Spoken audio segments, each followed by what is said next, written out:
m'envoyait des journées jusqu'à minuit. Et ma mère, elle se foutait de ma gueule. Elle me disait, mais tu crois que t'es PDG à finir à minuit comme ça? Tu te fais vite un peu bouffer le cerveau, quoi. C'est-à-dire que tu rentres en école de commerce, ils sont tous là en train de t'expliquer que la voie royale, c'est les Big Four. Et là, en fait, on me demande de relire mes mails avant que je les envoie. Donc au début, je crois que c'est un poisson d'avril. Si je me dis, c'est une vanne. Pas du tout. On a dû commencer à chronométrer nos tâches.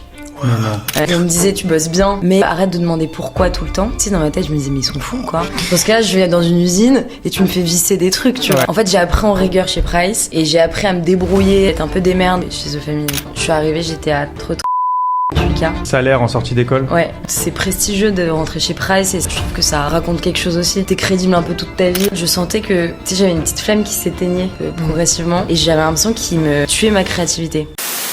Quasiment toutes sur des applications de rencontre. T'es face à des gens qui veulent que du cul, de l'ego boost, qui viennent de se séparer mais en fait c'est compliqué. Et de pas tomber dans le truc bateau de t'es célibataire à Paris, inscris-toi sur Bizami. En fait j'ai pas envie de ça. On avait eu quand même énormément de traction sans marketing. Les gens je sais même pas comment ils nous trouvaient. J'ai eu plus de 1000 personnes qui sont inscrites. Je me mettrais jamais en couple avec quelqu'un que j'ai rencontré sur une appli de rencontre. C'est pas une histoire que j'ai envie de raconter à mes enfants. Ouais. Je suis sûre que tu demandes à ta grand-mère c'est bien ou pas de coucher le premier soir, elle va dire enfin fais ce que tu veux. Je suis sur Bizami. Alors tous les gens qui veulent pécho Marion. Salut les amis, bienvenue pour ce nouvel épisode du Trade Talk, c'est Kémil, on est évidemment avec Boris. Salut. Et notre invité du jour, Marion Perrier. Bonjour. Salut Marion, ravi de te recevoir.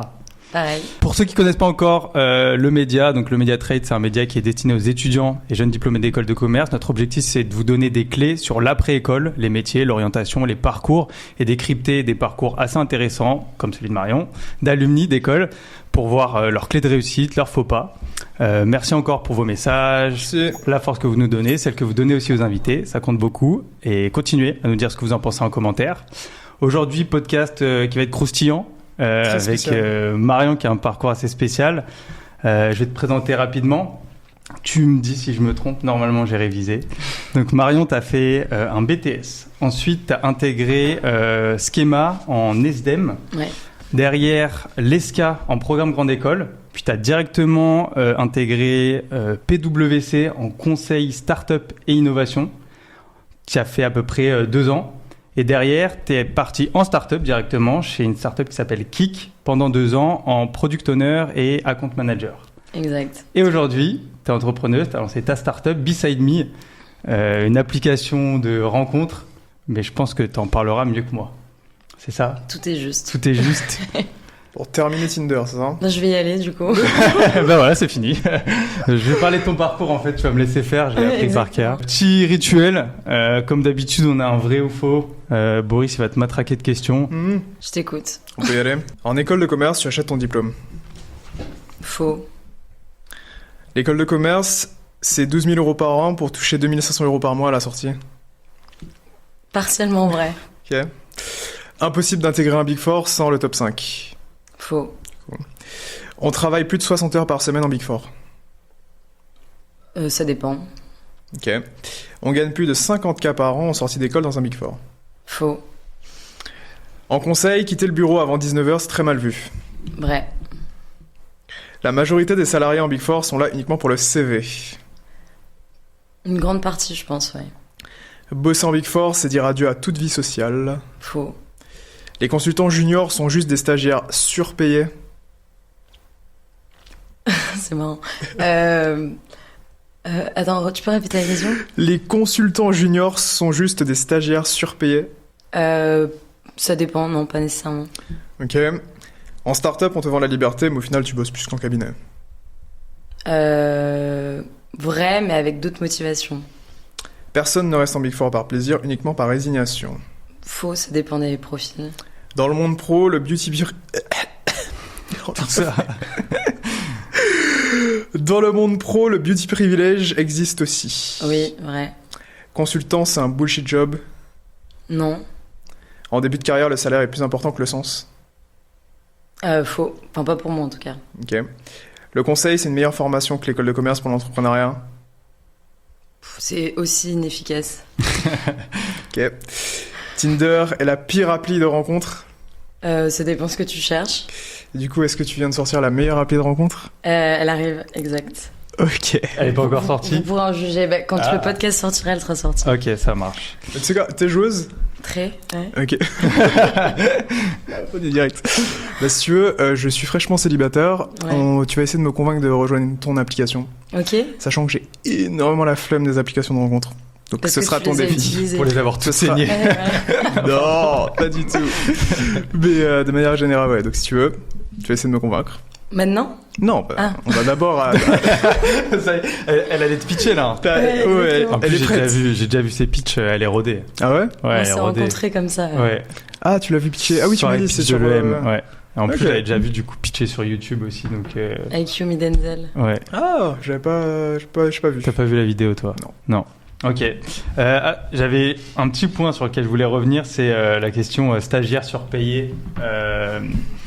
J'avais envie de poser cette question parce que c'est vrai que souvent on dit ouais en conseil quand t'es en stage, on te donne les mêmes responsabilités qu'en junior.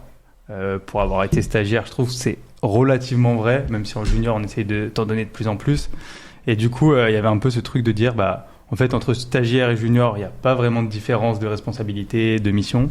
Et donc la seule diff, c'est le salaire, quoi. Je suis d'accord. En fait, de base, les cabinets, c'est des structures qui sont hyper pyramidales. Et t'as beaucoup de grades avec où tu dois attendre 2 ans, voire 2 ans et demi pour prétendre au grade du dessus. Mais objectivement, les missions sont les mêmes. Ouais. Les salaires changent partiellement. C'est une centaine d'euros. Donc je suis d'accord avec toi. En plus, j'ai fait stagiaire et associate. Ouais, t'as fait ton stage de fin d'études là-bas. Ouais. Et ils m'ont embauché, ils m'ont proposé un CDI dans la foulée. Ok. Mais je te rejoins. C'est pas. On va en parler alors. Il n'y a pas une marche à passer. Du coup, on va revenir sur ton parcours. T'as fait BTS de base. Donc, t'étais comment au lycée, toi? C'était un choix, le BTS? C'était subi parce qu'on t'a dit oui, tu pourras faire que BTS comme certains. On a déjà reçu Shannon, par exemple, à qui on avait dit oui, tu feras BTS et tu vas rater ta life. Voilà. Ce qui n'a pas du tout été le cas. Pourquoi toi, t'as fait un BTS? Est-ce que c'était un choix? C'est drôle parce que je pense qu'il y a beaucoup de gens qui ont un a priori sur le BTS. Ouais. Et moi, la première, un peu comme les STMG, tu vois. Oui. Et en fait, moi, pour ma part, j'étais très bonne élève. J'ai des problèmes disciplinaires. Pourquoi ça ne m'étonne pas, bizarrement? Genre bavardage, tout ça, ou encore plus? Bon, on rentrera pas dans les détails. Ok. Je vais essayer de me faire bonne presse au début, au moins. Il y a de l'alcool dans ça, donc dans 1 heure, elle nous dira tout.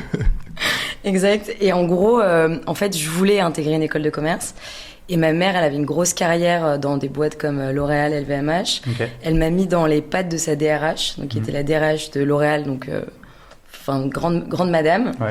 Et j'ai pris un café avec elle et je lui ai dit aujourd'hui vous cherchez quoi quand vous essayez d'acquérir des nouveaux talents. Et elle m'a dit en fait des gens d'école de commerce il y en a plein, donc si tu veux te différencier, nous là où on commence à mettre l'accent c'est les gens qui ont beaucoup plus d'expérience professionnelle. Et en fait le BTS le permet. C'est-à-dire qu'en BTS, en première année, t'as déjà un stage, en deuxième année, t'en as un second, et après, libre à toi d'intégrer une école de commerce. Donc en fait, j'ai pris cette voie sous ses conseils à elle, et en fait, ça a été hyper fructueux parce que derrière, j'ai été prise chez Price et j'ai eu des super postes parce que justement, j'avais 2 stages d'avance sur pas mal de gens qui, en vrai, les 2 premières années d'école de commerce se bourrent la gueule et rejoignent des écoles, des assos. Moi, je bossais comme une dingue. Et donc, j'ai intégré le meilleur BTS de Paris et j'ai jamais autant travaillé sur les 5 années qui ont suivi, quoi. Okay. Ah ouais. Ah ouais, donc ça t'a fait une mini prépa, mais avec du coup côté pro. Ouais, exactement. À l'étranger en plus, c'était c'était où dense. à l'étranger? En Afrique du Sud. Oh, stylé. Ah, t'as fait toute ta prépa en Afrique du Sud? Non, j'ai fait 4 mois. Ton BTS? Non, j'ai fait 4 mois là-bas. Ouais. Ok. Johannesburg? Non, j'étais à Durban, mais j'étais en entreprise. J'étais pas en échange, tu vois. Et t'as fait quoi là-bas? De l'import-export, parce que c'est de commerce international. Ouais. Et du coup, c'était une boîte qui faisait du trading de biens de grande consommation. Okay. Très retail. Et c'était génialissime, et notamment pour l'anglais aussi. Et c'est certainement pas quelque chose que j'aurais fait si j'avais intégré Schema ou l'ESCA directement. Et t'as pas eu peur parce que ok, t'as une DRH L'Oréal qui te dit ça, mais il y a quand même toute la pression sociale, le regard des gens, où, comme tu dis, le BTS, il y a pas mal d'a priori, c'est pas aussi bien vu qu'une prépa, qu'une école de commerce, même qu'une licence classique. T'as pas eu quand même ce frein et l'hésitation de te dire est-ce que je vais vraiment en BTS? C'est une bonne question. Je pense que déjà à l'époque, j'étais moins soucieuse du regard des autres. Il y avait beaucoup de gens qui se cherchaient autour de moi, comme plein de personnes qui viennent d'avoir le bac et qui vont dans des boîtes un peu par dépit parce qu'ils savent pas. Moi, je savais exactement que j'allais faire après l'ESDEM et après Schema. En fait, j'avais déjà tout rodé. T'avais ton plan. Ouais. Ah ouais, c'est Enfin, on fou. m'avait dessiné mon plan et moi je me suis dit ça paraît plutôt alléchant, j'y vais. Ouais. Ok. Ok. Putain, c'est intéressant parce que déjà je savais même pas que c'était un parcours qui était jouable ou enfin j'ai l'impression que c'est plus des parcours par dépit de gens qui font un peu comme STMG, qui font STMG et puis au final qui se disent bon j'ai envie de me donner les moyens de Ouais. faire un peu plus. Ah bah tiens, il y a un concours passerelle école de commerce, je vais le faire. Non, c'était rodé parce que Ok. même l'SDM c'était porté finance, compta, fiscalité et c'est ce qui manquait à mon arc après le BTS-CI quoi. Ok. Mais du coup, c'est vraiment cet entretien avec la DRH qui t'a permis de cadrer un peu ta vision pro, ton parcours et tout, quoi. Ah bah c'était radical quoi. Je l'ai vu, je me suis dit il faut que j'ai le numéro 1 des BTS quand même parce que je pense qu'il y a un gros écart d'un établissement à l'autre. Ouais. Pour tout ce que t'as raconté avant. Mais du coup, putain, j'ai regretté. Enfin, je me suis fait fouetter pendant 2 ans, quoi. Ouais. Et il y en a beaucoup qui ont fait à peu près les mêmes choix que toi en BTS, en tout cas dans celui dans lequel t'étais ou pas spécialement. Je pense qu'il y a 80% des gens derrière qui ont continué, qui ont intégré des écoles de commerce. Ah ouais. Ou alors ils sont complètement orientés. T'en as Ouais. un qui est devenu gendarme, Ok. l'autre digital nomade. Enfin, tu vois. Ouais, c'était des gens un peu plus perdus, peut-être qu'il y avait moins. Non, mais perdus dans Tu leur t'aimes choix pas les d'orientation. gendarmes Non, ils avaient fait le BTS parce qu'ils savaient pas quoi faire. Ouais. Et du coup, après, ils ont trouvé un peu plus leur voie, c'est ça que je veux dire. Bah, il y avait que des gens qui avaient quand même la tête entre guillemets bien faite. Je dis pas ça pour me jeter des fleurs, mais il y avait que des bosseurs. Ouais. Mais là, t'étais pas pris. Donc, Ouais, ouais, de toute façon, si c'est la première, logiquement, il Ouais. y a un certain filtre. Ok. Et je me demande, juste avant, si t'avais pas fait ce rendez-vous avec la DRH, tu serais devenu quoi, Marion? Peut-être que j'aurais aussi été là. Ouais. J'en sais rien. T'avais Non. déjà cette envie d'entreprendre à l'époque? Non, c'est arrivé quand j'ai intégré The Family. On pourra en reparler. Mais sinon, j'étais vraiment j'étais biberonnée aux grosses boîtes, à intégrer une boîte de luxe éventuellement. En fait, je suivais aussi la carrière de mes parents. Mm. Et eux qui étaient dans un truc beaucoup plus structuré. Corpo. Ouais, Ok. corpo. Ouais, ok. Et du coup, ton objectif quand tu fais tout ça, c'est vraiment te dire après, derrière, je vais travailler dans un grand groupe, un poste responsabilité. Ouais. Ok. Bah, j'avais postulé chez Procter & Gamble, Mm. Ouais. chez LVMH. En fait, tu vois, j'étais vraiment formatée, quoi. Ouais. Mais Ouais. bon, une rencontre a fait que, Ah bah, on va voir. ouais. tu dévies rapidement. Une rencontre au sein de The Family, du coup. Bah ouais, exact. Ok, Ouais. bon, on va en parler. J'avais même pas vu que t'avais fait. C'était un stage, du coup, là-bas. Ouais, enfin, pour moi, c'était pas un stage, mais. Ok. C'était en quelle année pour savoir est-ce que t'es arrivé après ou avant la tourmente? C'était en 1970. Tout allait bien à cette époque. Non, c'était bien avant, tu rigoles, c'était bien avant, c'était au pic de The Family. Ah, de toute façon, Ok. bon, depuis la tourmente, il se passe pas grand-chose Oui. là-bas. Il y avait Alan, il y avait Merci Andy, il y avait toutes les scale-up qui ont explosé Ouais. Après, quand j'y étais. Ça va être T'es quelque venu au chose. bon moment, quoi. Ouais. Ok. Du coup, derrière, donc, tu fais ton BTS derrière l'SDM à Schema. C'est quoi un SDM globalement? C'est marrant, on dirait un peu des pestiférés, t'es des toutes petites classes. Ouais. Personne te connaît parce que tu dis que t'es à Schema, on dit non, t'es à l'SDM. Ouais. Ah ouais. Bon, Ok. tu Ça vois. m'étonne pas. Il y a un côté un peu guéguerre que je trouve absurde, mais c'est pas grave. Et du coup, bah, on a fait 1 an, enfin, c'était très financier, très chiffre. Mhm. Donc, fallait pas être fâché avec ça. Mais moi, c'était un peu l'objectif aussi, quoi. Ok. Donc, du coup, derrière, t'as un bac plus 3, enfin, Ouais, équivalent T'es licence. quoi. diplômé. Et tu fais, du coup, je pense, les concours passerelles pour aller à l'ESCA. Exact. C'est ça? Bah, à la base, c'est pas pour aller à l'ESCA. Ouais. Pour aller en école. Ok. Ouais. Et du coup, ouais, en fait, on avait des cours de préparation au Taj Mahal et tutti quanti, là, tout ce qu'on adore. Mhm. Et moi, j'avais en plus un prof particulier Ok. que ma mère m'avait gracieusement offert. J'en ai pas fait grand-chose. Ah, mince. Je pense que le Taj Mahal, au-delà du fait que oui, il faut avoir un esprit logique ou autre, faut qu'il y ait faut qu'il y ait du sens si je veux bosser. Mm. Et je trouvais que le côté mécanique de travailler un truc, je trouvais ça absurde Ouais. et ça avait pas assez de valeur ajoutée. Du coup, je l'ai pas pris au sérieux, quoi. Ouais, c'était faire pour faire. Ouais. Petit truc. Ok. Et donc, c'est à cause de ça que t'as pas eu. C'était quoi ton objectif, toi, comme école? Bah, ESCP pour Ok. le master entrepreneuriat qui est quand même assez réputé. Ok. Donc, le petit stage qui n'était pas un stage chez The Family, Ouais. c'était pendant Schema? Ouais. Ok. Ok. Ah, bah, on va pouvoir en parler alors. Attends. Non, c'est quand j'étais à l'ESDEM. Attends. Bah oui, c'est du coup. c'était Ah oui, pas- Schema, Ouais, pardon, je ouais. pensais à l'ESCA. Ouais, ouais, Tout à se Schema ressemble. pendant les SDM. Ok, bah, du coup, on va pouvoir en parler. Qu'est-ce qui s'est passé? Qu'est-ce qui a fait ce déclic, du coup, où de base, t'es full corpo, tu es en grand groupe et tout? Déjà, comment t'atterris à The Family? Bah, alors moi j'avais été prise dans les boîtes que j'ai citées, Ouais. donc je pouvais intégrer et en gros j'ai mon ex de l'époque qui me présente un monsieur un peu farfelu qui m'invite à un café Mhm. et hyper friendly et il me dit écoute j'ai une idée, je veux lancer une boîte qui serait en gros une filiale de The Family. Donc une filiale de The Family, c'est que t'es détenu à 50% par l'accélérateur. Et il m'explique un peu le projet. Donc il y avait rien qui était fait. Et il me dit, on m'a dit du bien de toi. Il paraît que t'es assez polyvalente et que t'es touche à tout. Donc est-ce que ça te dirait un peu de m'accompagner dans le lancement de cette filiale? Et je pense que à ce moment-là, j'ai écouté mon instinct plus qu'autre chose. Et je me suis dit, vas-y, je le suis. Alors qu'il n'y avait pas de fiche de poste. Il y avait rien, je connaissais même pas The Family à l'époque. Ouais. Je pense que j'avais vu 2 vidéos d'Oussama, mais je savais même pas qu'il y avait un nom derrière tout ça. The Family, pour situer, c'est l'un des plus gros, c'était le plus gros incubateur de la French Tech à l'époque, ça. Ouais, c'était dans d'autres pays aussi, en plus, c'était même pas qu'en France. À Londres. Ouais, à Londres et en Allemagne, il me semble. Ouais, ils avaient des locaux partout. Et du coup, il me dit, viens. Et moi, je me dis, vas-y, go. Et en fait, je me retrouve rue du Petit Musc, à arriver un peu avec ma bite et mon couteau. Et il me dit, voilà, tu t'installes parce qu'en fait, t'as pas de bureau. C'est un open space. Et il me dit, on n'a rien, on n'a pas de deck, on n'a pas d'outils d'aide à la vente. Notre but, nous, c'était de mettre en relation des startups et des grands comptes. Donc, on faisait que de la mise en relation. Et il m'a dit, moi, j'ai un énorme portefeuille, un énorme réseau dans la partie corpo, tout ce qui est C-levels. Toi, ton but, c'est d'aller convaincre des startups qu'on va leur trouver des rendez-vous qualifiés pour qu'ils aillent générer du CA. Okay. Et donc là, il m'a filé un téléphone. Il m'a dit, je fais un call, tu fais l'autre.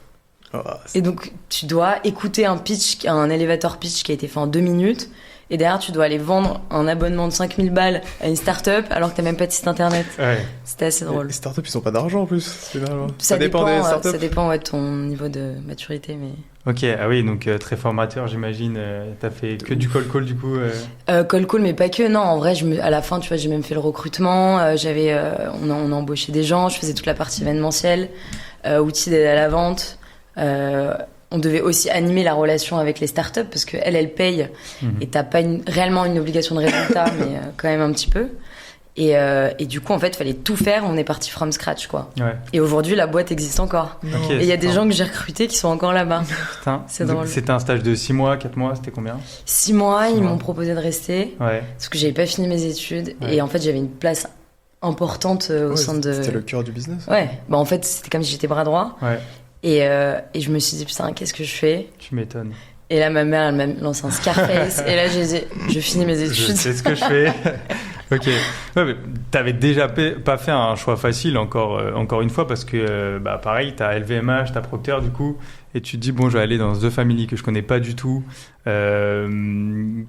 Sur le CV, ça peut être potentiellement moins prestigieux, mais juste, je m'écoute et j'y vais, quoi. C'est facile. Vrai. Et ouais, vas-y. Est-ce qu'à cette époque-là, t'as parlé beaucoup de ta mère qui avait quand même, qui était à la fois un rôle modèle, une inspiration et qui te cadrait un petit peu. Est-ce que c'était quelque chose avec lequel tu étais totalement aligné ou des fois, parce que j'ai l'impression que t'as un petit côté rebelle. Donc, non. Voilà, oui, c'est bien de toi que je parle. Et donc, je me pose la question, est-ce que des fois t'as eu envie de dire non? Je fais moi-même ce que j'ai envie de faire ou c'était comment un peu ta relation avec elle? Je dirais déjà parce que j'ai pas mal de potes avec qui pour qui les parents sont pas du tout investis. Ouais, okay. Moi, ça a été un mentor parce qu'elle a eu une super belle carrière, donc en fait, je trouvais qu'elle était légitime aussi à m'accompagner. Maintenant, mes choix, je les ai faits avec un libre arbitre énorme. Okay. Et typiquement, elle était pas du tout pour que je me retrouve à aller dans une boîte à chaussures, tu vois, que personne connaissait. Pas les gens corpo, du moins. Ouais. Et du coup, c'est quoi qui a fait ce déclic? Comment ça s'est passé à The Family? Et qu'est-ce qui a fait que tu t'es dit faut pas que j'aille en corpo, faut que j'aille entreprendre, quoi? J'ai vu des gens utiles, entre guillemets, pour la société. Ça veut dire... En fait, j'ai vu que des entrepreneurs hyper inspirants. Des hommes, des femmes, des petits, des gros. Enfin, il y avait tout. Et je trouvais que c'était des gens... en moyenne assez smart, assez sharp. Je trouvais que ça allait vite. Ouais. Et surtout assez libre. Et je me suis dit, putain, cette liberté, elle donne envie aussi. Et en plus, il crée de l'emploi. Je trouve que moi, c'est un truc qui m'anime aussi, c'est de me dire que tu fais aussi tourner la société à un moment. Et je me suis dit, putain, en fait, tout le monde monte des boîtes ici, sans plafond de verre, parce que j'ai aussi vu des gens dans la partie corpo avec des plafonds de verre, qui pouvaient pas prétendre à des salaires au-dessus. Ouais. Et j'ai vu des gens dans l'entrepreneuriat, exceller sur tous les points et aussi financièrement, quoi. Ouais. En plus, du coup, c'était au moment où il y avait la fame un petit peu, parce que à l'apogée de The Family, c'était des grosses conférences avec beaucoup d'Américains qui venaient, des grands entrepreneurs, il y a eu Macron à l'époque, il y a eu plein de personnes, de personnalités assez connues qui venaient. T'étais en plein dans cette époque-là de boom ou pas spécialement? Si, et c'était ouf. Et d'ailleurs, je trouve que le networking, il est beaucoup plus développé dans l'entrepreneuriat, parce qu'en fait, t'es tout le temps à l'affût d'opportunités pour ton business.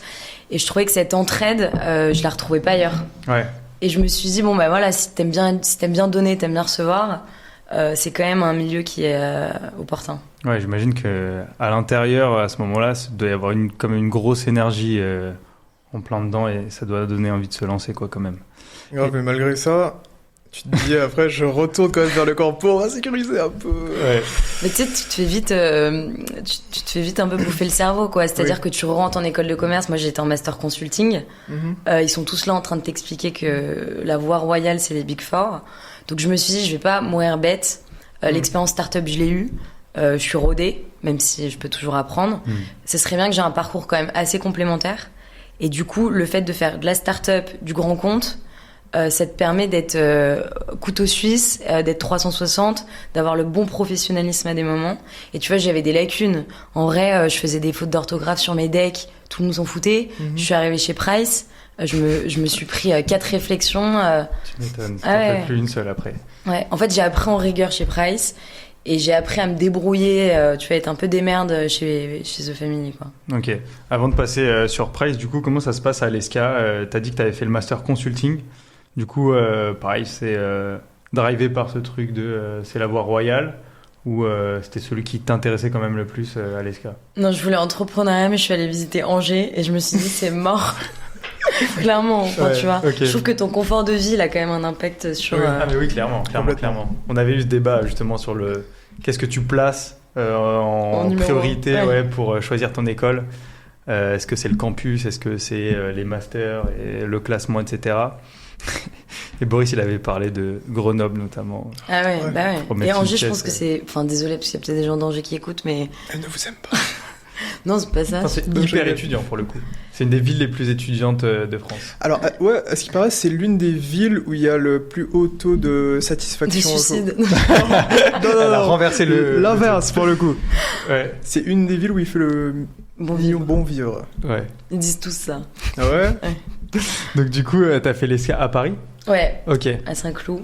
Et en fait, je suis arrivée, t'avais que des gens qui avaient fait un parcours Bac+5. Ouais. Donc ils avaient tous leur suite il y a 2 ans là, avec des cordons mâchouillés, avec des noms. En fait, moi j'ai jamais été dans les trucs d'assaut. Ça m'a toujours gonflé. Non pas que je prends les gens de haut, mais juste je trouve que c'est, j'ai une vie à côté de mon école qui est suffisamment dynamique pour pas ressentir ce T'es en train de dire que ceux qui font des assos ont pas une vie assez dynamique en dehors de l'école? Non, mais je trouve que si t'as beaucoup d'amis, déjà en partant, en fait, c'est dur de diviser ton temps. Ouais, non, c'est vrai. Et tu vois, moi, j'étais assez bien entourée à ce moment-là. Bon, bref, en tout cas, ils avaient tous fait un Bac+5.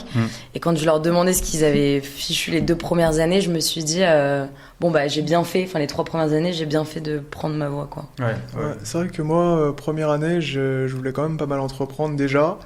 Et c'est vrai qu'en discutant avec des potes là ou des connaissances, qui eux étaient en asso, moi non pas véritablement, on me disait mais arrête avec tes histoires d'entreprendre là, profite de ton école, tu vois, tu verras ça après. Ouais. Donc je comprends que des fois, si t'arrives et que toi t'es en mode guerrière et les autres ils sont peace. Il y a un décalage. Ouais. Mais je comprends qu'ils aient profité pleinement. Si on te demande pas trop de taf, autant en kiffer. Tu vois, y a pas de... Surtout en sortie de prépa. Ouais, ça, la plupart, je pense aussi, ceux qui ont le plus besoin de kiffer, c'est ceux qui ont fait prépa. Parce qu'ils ont... Après, toi aussi, du coup, t'as bossé pendant 2 ans à fond sur le BTS. Les SDEM, c'était plus tranquille ou... C'était quand même... en horaire, ça allait, mais en exigence, c'était quand même assez léger. Ouais, un entre-deux entre, du coup, le BTS et l'ESCA. Okay. En fait, c'était dégressif. Ouais.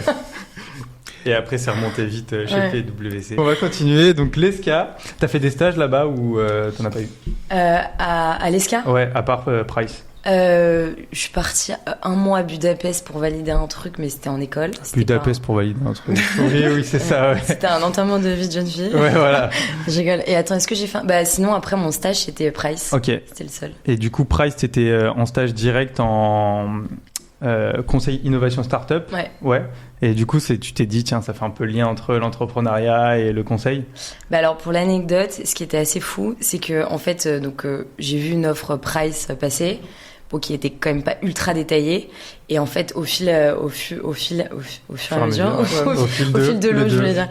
et à mesure, en fait, je me suis aperçue qu'ils étaient en train de monter une offre qui était la même que je commercialisais chez les cousins. Non. Ok. Enfin, chez The Family, parce que ça s'appelait les cousins. Et en fait, c'était carrément des concurrents directs, sauf que Price montait en puissance dessus avec un portefeuille de grands comptes beaucoup plus étoffé. Et du coup, en fait, j'ai dupliqué ce que je faisais chez The Family, mais chez PwC. Ah oui, donc l'entretien devait être assez facile. Ouais. C'était pas un entretien lambda, je pense. Ouais.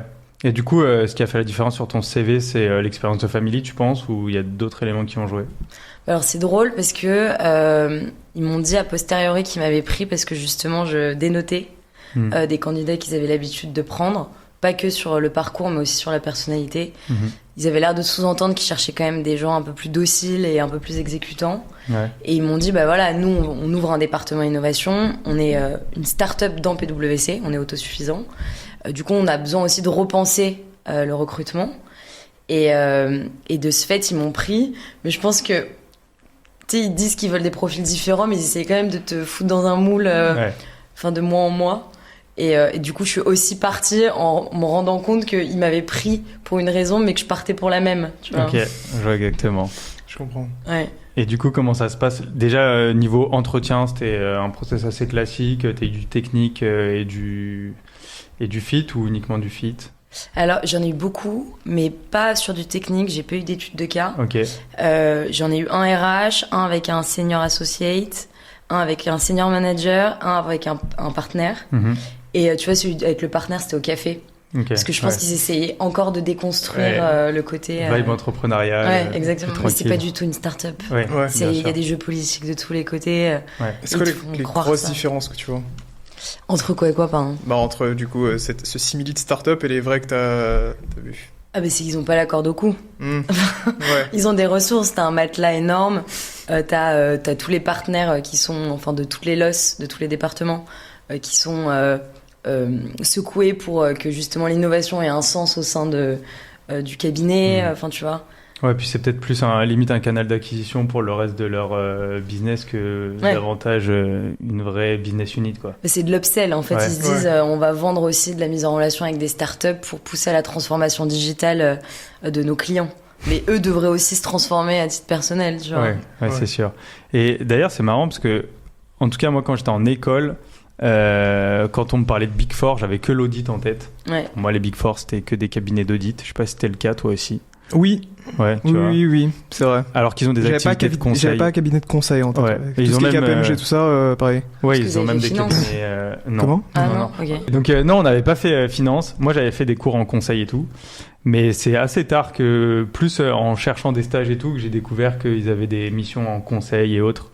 Et d'ailleurs, ils ont aussi des cabinets de conseil en strat, chacun. Ah ouais? Ouais. T'as Monitor pour Deloitte. T'as PwC, c'est... Je sais plus. Strategy End, je crois. Ah oui, c'est ça, mais ils sont dans les mêmes locaux. Mais... Ouais, mais du coup, c'est leur branche strat. Enfin bref, chacun a sa branche stratégie. Et du coup, comment ça se passe à Price, les débuts Qu'est-ce que t'aimes pas? Bah alors déjà, t'es déboussolé, quoi, parce que toi, tu viens d'un endroit où tout est horizontal. Et là, en fait, on me demande de relire mes mails avant que je les envoie. Donc au début, je crois que c'est un poisson d'avril, je me dis c'est une vanne. Pas du tout. En fait, il te flique, quoi. Et au point où je pense pas que tous les partenaires font ça, et il avait des bonnes raisons de le faire, et moi je m'y suis pliée, sinon je serais partie. On a dû commencer à chronométrer nos tâches. Ah ouais, là ça va loin quand même. Micromanagement à fond. Ouais, micromanagement. Donc moi, rebelle comme tu le disais, je faisais un peu, je tirais un peu la gueule. Donc j'ai eu quand même 2-3 mises à pied. Et on me disait, tu bosses bien, t'as une vraie valeur ajoutée. Mais arrête de demander pourquoi tout le temps. Et tu sais, dans ma tête, je me disais, mais ils sont fous, quoi. Évidemment que tu me demandes de faire un truc, c'est pas pourquoi, parce que je veux pas le faire, mais donne-moi un contexte, donne-moi une overview du projet, et comme ça, je vais être encore plus force de proposition. Et en fait, on en revient à cette quête de sens, tu vois. C'est, tu me demandes une tâche, mais ça s'imbrique dans un projet. Et il me dit, oui, mais on perd du temps à t'expliquer. J'étais là, non, mais attends, c'est lunaire. Dans ce cas-là, je vais dans une usine et tu me fais visser des trucs, tu vois. Ouais, c'est le côté vraiment larbin là du junior où je te demande de faire un truc, tu le fais et après bon, si t'as une proposition, why not, mais t'es pas là pour comprendre pourquoi mais tu du le coup, fais. il voyait que je pliais pas, donc ils me le disaient à la fin. Quand même. Parce que sinon, je me serais barrée. Et ça reste des gens intelligents avec qui tu peux interagir. Enfin, tu vois, donc il y avait que des solutions. Mais donc ça m'a un peu frustrée au début. Ouais, tu m'étonnes. Et après, ils ont vu qu'ils pouvaient me faire confiance. Et donc là, ils ont lâché du lest. Et du coup, c'était hyper sympa. Mais il y a eu le Covid aussi entre-temps. Ok, ouais. Et en fait, t'as plein de gens qui ont été mis en off. Moi, non. Et du coup, je m'envoyais des journées jusqu'à minuit. Mais je me dis, mais... Enfin, en fait, pourquoi il y a encore du business, tu vois? On sait même pas si la Terre, elle va pas exploser. Ouais, mais tu y allais quand même.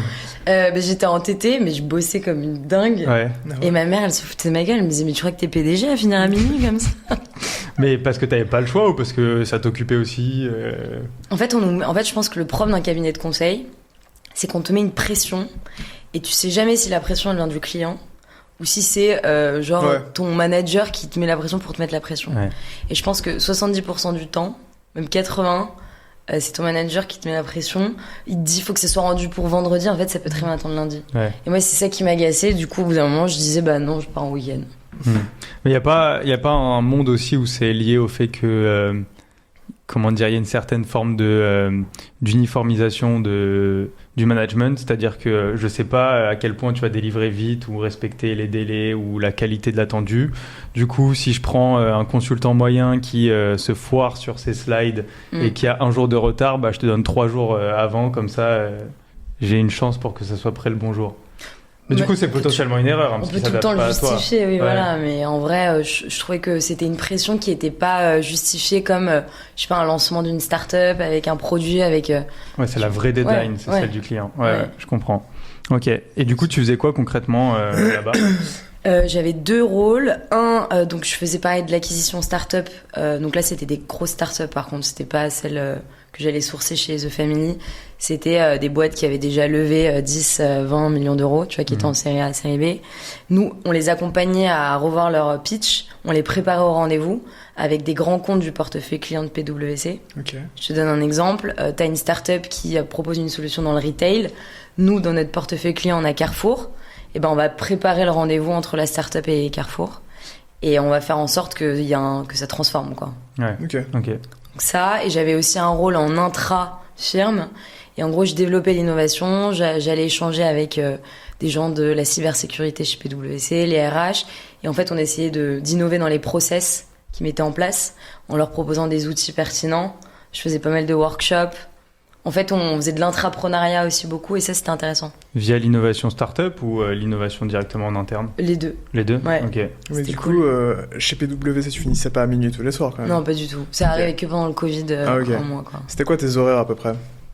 C'était quoi? C'était 9h, 19h30, tu vois.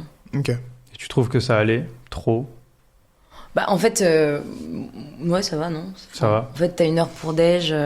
Et en fait, il y a pas mal de présentéisme. Hein. Moi, je me rends compte maintenant que j'ai ma boîte.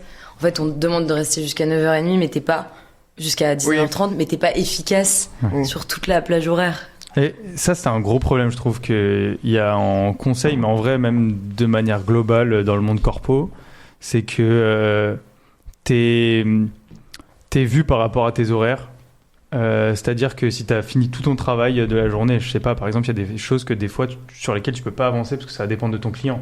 Tant que t'as pas de retour, tu peux pas faire grand-chose. Et donc, tu as fini à 16h30, 17h, tu peux pas partir parce que sinon c'est mal vu, quoi. Ouais. On va te lâcher, t'as posé ta journée, t'as posé ton après-midi, des trucs comme ça. Je sais pas si c'était pareil. C'est l'impression que t'as ressenti? Non, parce que moi je partais à des heures convenables, tu vois. Mais oui, en fait, il y a des fois je foutais rien, je pense que j'étais sur Insta. Ouais. Mais du coup, tu restais parce que sinon on allait te faire une réflexion, quoi, ou c'était mal vu. Ouais. Après, il y a eu pas mal de de télétravail puisque c'était pendant le Covid. Ouais. Et c'est vrai que moi j'ai eu pas mal de chance à ce niveau-là, quoi. Ouais. Et du coup, derrière, tu convertis en... Déjà, c'était quoi ton salaire de stagiaire, si tu t'en souviens, chez PwC? De stagiaire, je m'en rappelle pas. Tu te souviens pas? En revanche, je sais que je suis sortie, je suis arrivée, j'étais à entre 36 et 38K. Donc ça, salaire en sortie d'école? Ouais. Ok. Enfin, mon premier CDI, donc Price, c'était ça, les salaires. C'était non négociable. Ok. Et t'es allé jusqu'à quel grade là-bas du coup? Ah bah, je suis partie, ils voulaient m'augmenter en grade et je suis partie. Ok, donc t'as fait. C'est quoi le nom du grade là-bas? C'est t'as junior associate, Ouais. senior associate. En fait, donc je suis Ok. restée en Junior plus bas, associate. ouais. Ok. Et c'était quoi ton salaire en junior associate? T'as évolué à la fin quand t'es parti? Non, ça a pas Bah, bougé. en fait, j'aurais dû évoluer, mais quand Ouais. je suis partie, Ok, ça marche. j'ai pas pu en jouir. Et rétrospectivement, du coup, qu'est-ce que t'as kiffé dans ce travail-là et qu'est-ce que t'as moins kiffé? Je trouve ça bien parce que tu gagnes en professionnalisme, t'as une vraie rigueur dans ton travail, bah, t'as quand même des deadlines. Et je pense que, en fait, tu te dis demain, en fait, qui peut le plus peut le moins. Donc, en fait, tu te retrouves dans des situations. Après, moi, j'étais devant des grands comptes à devoir faire des négociations commerciales. Et en fait, j'avais exactement la bonne posture. À contrario, si j'avais fait que de la start-up, je pense que j'aurais eu un exemple. Je suis arrivée en entretien chez PwC, j'avais que des anglicismes. Mais parce qu'en fait, moi, je venais de The Family. Ouais. Et donc, c'était, mais en fait, je m'écoutais et c'était ridicule. Mais tu fais pas exprès. En fait, t'as été. Quand t'es dedans, c'est pas ridicule Ouais. là-bas, mais quand tu changes d'environnement, forcément. Et ils m'ont dit, mais je comprends pas, t'es anglaise? Alors, j'ai pas du tout l'accent anglais, tu sais. Et j'étais là, bah, non, mais c'est vrai, en fait, tu prends des tics de langage de la Startup Nation et c'est un peu imblairable. Ouais, c'est vrai. Là, je l'ai encore, mais moins. Genre, quand je m'adapte à mon Ça interlocuteur. va revenir de plus en plus là avec Beside Me. Ouais, enfin, nos investisseurs, ils sont pas dans ce registre, quoi. Ouais. Tu peux nous faire une Clara Gold, s'il te plaît, pour les... Je pense à elle. Et ok, du coup, derrière, en gros, ils te proposent ton CDI. Ouais. Ton poste, il change ou pas du tout? Enfin, c'est les mêmes fonctions, mêmes missions ou il y a... J'ai été plus focus intra-firme, mais parce qu'il y avait le Covid. En fait, c'est le contexte qui a fait que les missions, elles ont un peu évolué. Parce que c'était beaucoup plus opaque, le business, parce que tout était incertain. Ouais, bien sûr. Du coup, on en a profité pour développer l'innovation au sein du cabinet, quoi. Ok. Et qu'est-ce qui t'a fait concrètement partir? C'est ce truc de l'impression de rentrer de façon forcée dans un moule. C'est une opportunité qui a pop-up sur LinkedIn ou je sais pas quoi. Comment ça s'est passé? Alors, c'est une bonne question. En fait, je me disais... En fait, je sentais que... Tu sais, j'avais une petite flamme qui s'éteignait progressivement. Et j'avais l'impression qu'il tuait ma créativité. Ah oui. Vraiment. Ouais. Et je pense pas que je sois quelqu'un d'ultra créatif, en revanche, un peu. Et en fait, le fait que je puisse pas le mettre à profit pour la boîte et que je puisse pas aller au-delà de ce qu'on me demande, bah, ça me rendait un peu malheureuse. Du coup, j'ai commencé à regarder les opportunités ailleurs. Et en fait, pareil, encore une fois, j'ai fait une rencontre. Un café, same shit. Tu sais, la vie te met tout le temps les mêmes expériences sur ton chemin. Et pareil, le mec, il m'a fait du pied, quoi. Il m'a dit, on lance une boîte dans la PropTech. Tu peux avoir un gros poste. On part de zéro from scratch.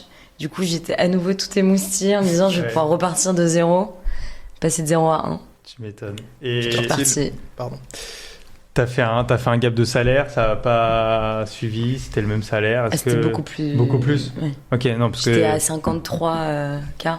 Ok, parce que des fois il y a ce truc où justement en start-up, c'est des postes où tu sais que tu vas avoir une grosse responsabilité, potentiellement des BSPC au départ dans la boîte, mais où les salaires suivent pas forcément. Va falloir attendre avant de toucher, quoi. C'est pour ça, c'est une crainte de pas mal, justifiée d'ailleurs.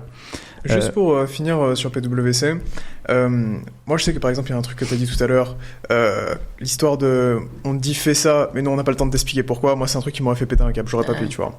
Mais il y a des gens, je pense, pour qui ça peut être rassurant ou qui ont besoin de pas nécessairement avoir de grosses responsabilités et tout. Tu dirais que ça conviendrait à qui, ce type de job? En fait, t'as raison, parce que je pense que de manière, une entreprise, elle marche parce que t'as des profils qui sont complémentaires. Peut-être ceux qui ont une fibre entrepreneuriale, ça leur correspondrait pas, je pense, de prime abord. Et tu vois, même des gens qui se lancent dans une profession libérale. Enfin, en fait, tous les gens qui arrivent à chapeauter des projets de A à Z, ou du moins qui en ont l'envie, ça leur conviendrait pas. Ou en fait, non, tu sais quoi, je vais même aller plus loin. Ça dépend vachement, je pense, de ton leadership. Je pense que si t'as un gros leadership, t'as pas forcément, t'as besoin d'avoir du sens parce que t'as besoin de donner un cap, une vision. À contrario, si t'as moins de leadership, et c'est pas un défaut, ça te dérange moins. Ouais, si t'es dans la continuité peut-être de l'école et t'as pas envie d'avoir un trop gros changement. Ouais, je pense que. Mine de rien, d'ailleurs, t'avais répondu à la question sur bullshit job, que c'en était pas un. Ce métier de consultant, il me semble. Ça veut dire que tu as quand même retrouvé un certain sens dans ce que tu faisais là-bas. C'était pas dénué totalement de sens. Non, il y avait de la valeur. Bah, moi, j'étais au contact de l'écosystème startup, donc j'étais toujours animée. Et en fait, c'était vraiment le comble. Mais en fait, j'aidais des gens à revoir leur deck, alors qu'ils avaient déjà levé 2 millions et que moi, j'avais rien fait de mes 10 doigts. Mais à ma décharge, en fait, quand t'as la tête dans le guidon, à tout le temps bosser sur ta boîte, t'as plus de recul. Et c'est là où je trouve que nous, on avait vraiment une valeur ajoutée. Oui, puis c'est une expertise du coup que tu as développée aussi, où tu peux les accompagner sur ça. Et eux, ils ont beau bien connaître leur boîte, avoir déjà levé, ils sont pas experts forcément du deck, des attentes des investisseurs, etc. Ouais. Donc, Ils ont du mal à le vulgariser aussi parfois, tu vois. Donc, d'ailleurs, j'ai été confrontée à cette problématique il y a même pas 6 mois. Donc, tu vas nous en parler. Donc derrière, du coup, tu quittes Price pour aller chez Kik. T'as dit que c'était de la PropTech déjà, pour ceux qui connaîtraient pas, c'est quoi la PropTech? C'est l'innovation dans l'immobilier. Ok. Voilà. Et du coup, qu'est-ce qu'ils faisaient cette boîte concrètement? Plein de trucs. Rapidement, ils faisaient du conseil en gestion de patrimoine immobilier, donc principalement du neuf, donc c'est quand t'achètes sur plan. Et ils ont décidé, en fait, ils avaient donc des forces de vente, et ils ont décidé de lancer un outil d'aide à la vente qu'ils ont d'abord fait tester en interne à leurs commerciaux. Et c'était un outil qui allait scraper de la data et qui t'expliquait comment allait évoluer le prix des zones en immobilier en France. C'était un SaaS du coup? Ouais, c'était un SaaS. Okay. Et moi, ils m'ont dit, bon bah voilà, on l'a testé. Visiblement, les consommateurs, enfin les clients finaux, ça les rassure d'avoir un dossier qui justifie qu'ils achètent dans la bonne zone ou qu'il y a un après qui va être prospère. Et du coup, on s'est dit, bon bah, on va ouvrir un pôle en B2B. Donc c'était moi qui étais à la tête de ça. Et en gros, je vais aller démarcher d'autres professionnels de l'immobilier, donc soit des CGP, ceux qui faisaient du conseil en gestion de patte, soit des études notariales, soit des réseaux de mandataires, IMO, etc. Ok, donc c'était un peu du business dev? Complètement. Ouais, c'était ça. Ouais. Ok. Mais je chapeautais aussi les équipes tech, parce que c'était un outil data avec pas mal d'intelligence artificielle, de data scientist, etc. Ok, donc tu avais une part de management aussi? Ou c'était plus... collaboratif plus que management. Ok. Et t'as fait ça combien de temps du coup? Presque 2 ans aussi. C'était génial. Ah, t'as adoré cette expérience? C'était cool. En fait, moi, je faisais tout ce que je voulais. Ouais. On me disait, t'as champ libre. Les fondateurs, ils étaient pas à la tête de la boîte. En fait, ils nous laissaient gérer. Ok. Donc, c'était un peu un bateau sans capitaine. Donc, évidemment, le bateau a coulé. Ça n'existe plus aujourd'hui? Non. Okay. Ils avaient fait une levée, mais en fait, ils avaient plein de business en parallèle. Donc, tu sais, c'est des mecs qui ont 50, 60 ans, qui ont de l'oseille, qui ont des beaux réseaux. Mais derrière, d'un point de vue opérationnel, faut piloter. Et nous, je pense qu'on a un peu explosé en vol parce que y avait pas de figure fédératrice. Pas de vrai cadre. Ouais. C'est pour ça que t'as arrêté? Du coup, là, j'ai été licenciée économiquement. Et en fait, t'as des gens après du coup, tu gagnes de l'argent, tu touches une somme de départ. Et je me suis dit, ok, soit je me barre au Brésil, soit je monte une boîte. Ils ont les jeux avec le Brésil comme ça. Ouais, t'es pas la première fois. Ou en Martinique. Tu serais parti où, tiens, si tu dois choisir une destination? Un endroit où je peux kiter. Toute l'année. Ouais. Ok. Peut-être Darla. Bon, après, je me ferai chier. T'es déjà allé à Darla? Je vais tous les ans, ouais. Ah ouais? C'est cool. Tu vas où? Faut pas que je le dise. Ah, parce que c'est le seul endroit qui est pas trop encore. C'est un peu privatif. Je vous le dirai en off. Ok, ça marche. J'ai un pote qui est à fond dans le kite, qui veut me mettre dedans. Pas encore testé, mais ça tardera pas, je pense. C'est vraiment le cliché des entrepreneurs qui kitent. Putain, c'est le starter pack. Il m'a dit qu'il y avait. Tu l'as fait le starter pack? Il m'a dit qu'il y avait le truc de. Je crois que ça s'appelle Kite and Connect. Je sais pas où ils font je vais peut-être le faire. Sur tous les sports, il y a des trucs connect. Ouais, des entrepreneurs vraiment. En fait. Vraiment. Clairement. Course à pied, pas des. Ok, donc du coup, licenciement économique. Donc à ce moment-là, tu t'hésites entre partir à l'étranger, kiffer un peu. Ouais, ou monter la boîte. Ouais. Et surtout chômage, en fait. Ouais. Et tu pouvais toucher le chômage à ce moment-là. Ouais. Donc ça, j'ai touché plus d'1 an quand même. Ouais, c'est cool quand même. Ça fait un petit coussin de sécurité, quoi. Quand même. C'est ton meilleur allié et ton meilleur ennemi. Oui, parce que du coup, t'as moins d'urgence, c'est ça? Ouais, c'est un espèce de. Ouais, c'est un espèce de coussin qui est ni trop dur ni trop mou, qui fait que tu te lèves jamais, quoi. Ouais. Ouais. Mais je me pose la question, tu t'y attendais au licenciement économique? Enfin, tu l'as vu venir? Non, en vrai, toute la boîte a été prise au dernier moment. Ah oui, à ce point? Psychologiquement, c'était assez dur. Ouais, comment on se sent quand t'as l'impression que tout va bien? Ouais, et du jour au lendemain. Et tout, n'importe quoi. Comment on se sent? Tu te sens un peu lésé, mais en vrai, tu te dis, est-ce que j'aurais fait mieux si j'étais à la tête de la boîte? Enfin, tu vois, c'est facile de les pointer du doigt. En tout cas, je pense les premiers à en pâtir, c'était eux, parce que tu perds de l'oseille. Ouais. Et du coup, je me suis dit, autant aller de l'avant et penser après, mais c'était pas évident. Et à ce moment-là, tu réfléchis parce que du coup, t'es au chômage, tu réfléchis à aller vers retourner dans quelque chose de corpo peut-être, ou pas du tout, ou trouver un équivalent, monter ta boîte. C'est à quel moment que ça intervient? En fait, dans la mesure où toutes les expériences que j'avais eues, je lançais des nouveaux projets, que ce soit chez PwC, chez The Family, chez Keys, et je me suis dit, en fait, je sais faire. Ouais. On m'a montré à chaque fois qu'on partait de rien et qu'on arrivait à bâtir brique par brique un truc qui avait du sens. Donc je me sentais hyper légitime à lancer un truc, quoi. Ok. Et tu disais tout à l'heure que ni l'école ni le cabinet de conseil avaient été des bonnes formations pour l'entrepreneuriat. Est-ce que c'est nuancé ou vraiment c'est un truc que tu crois profondément, où t'as quasi rien appris, à part peut-être la rigueur, mais... Non, je le pense. Ouais. Le seul truc éventuellement qui peut avoir de la valeur, c'est un peu le réseau. Et encore, ça dépend dans quoi tu te lances et ça dépend ce que tes collègues, enfin comment on appelle ça, les gens avec qui t'es en cours, tes camarades. Ouais.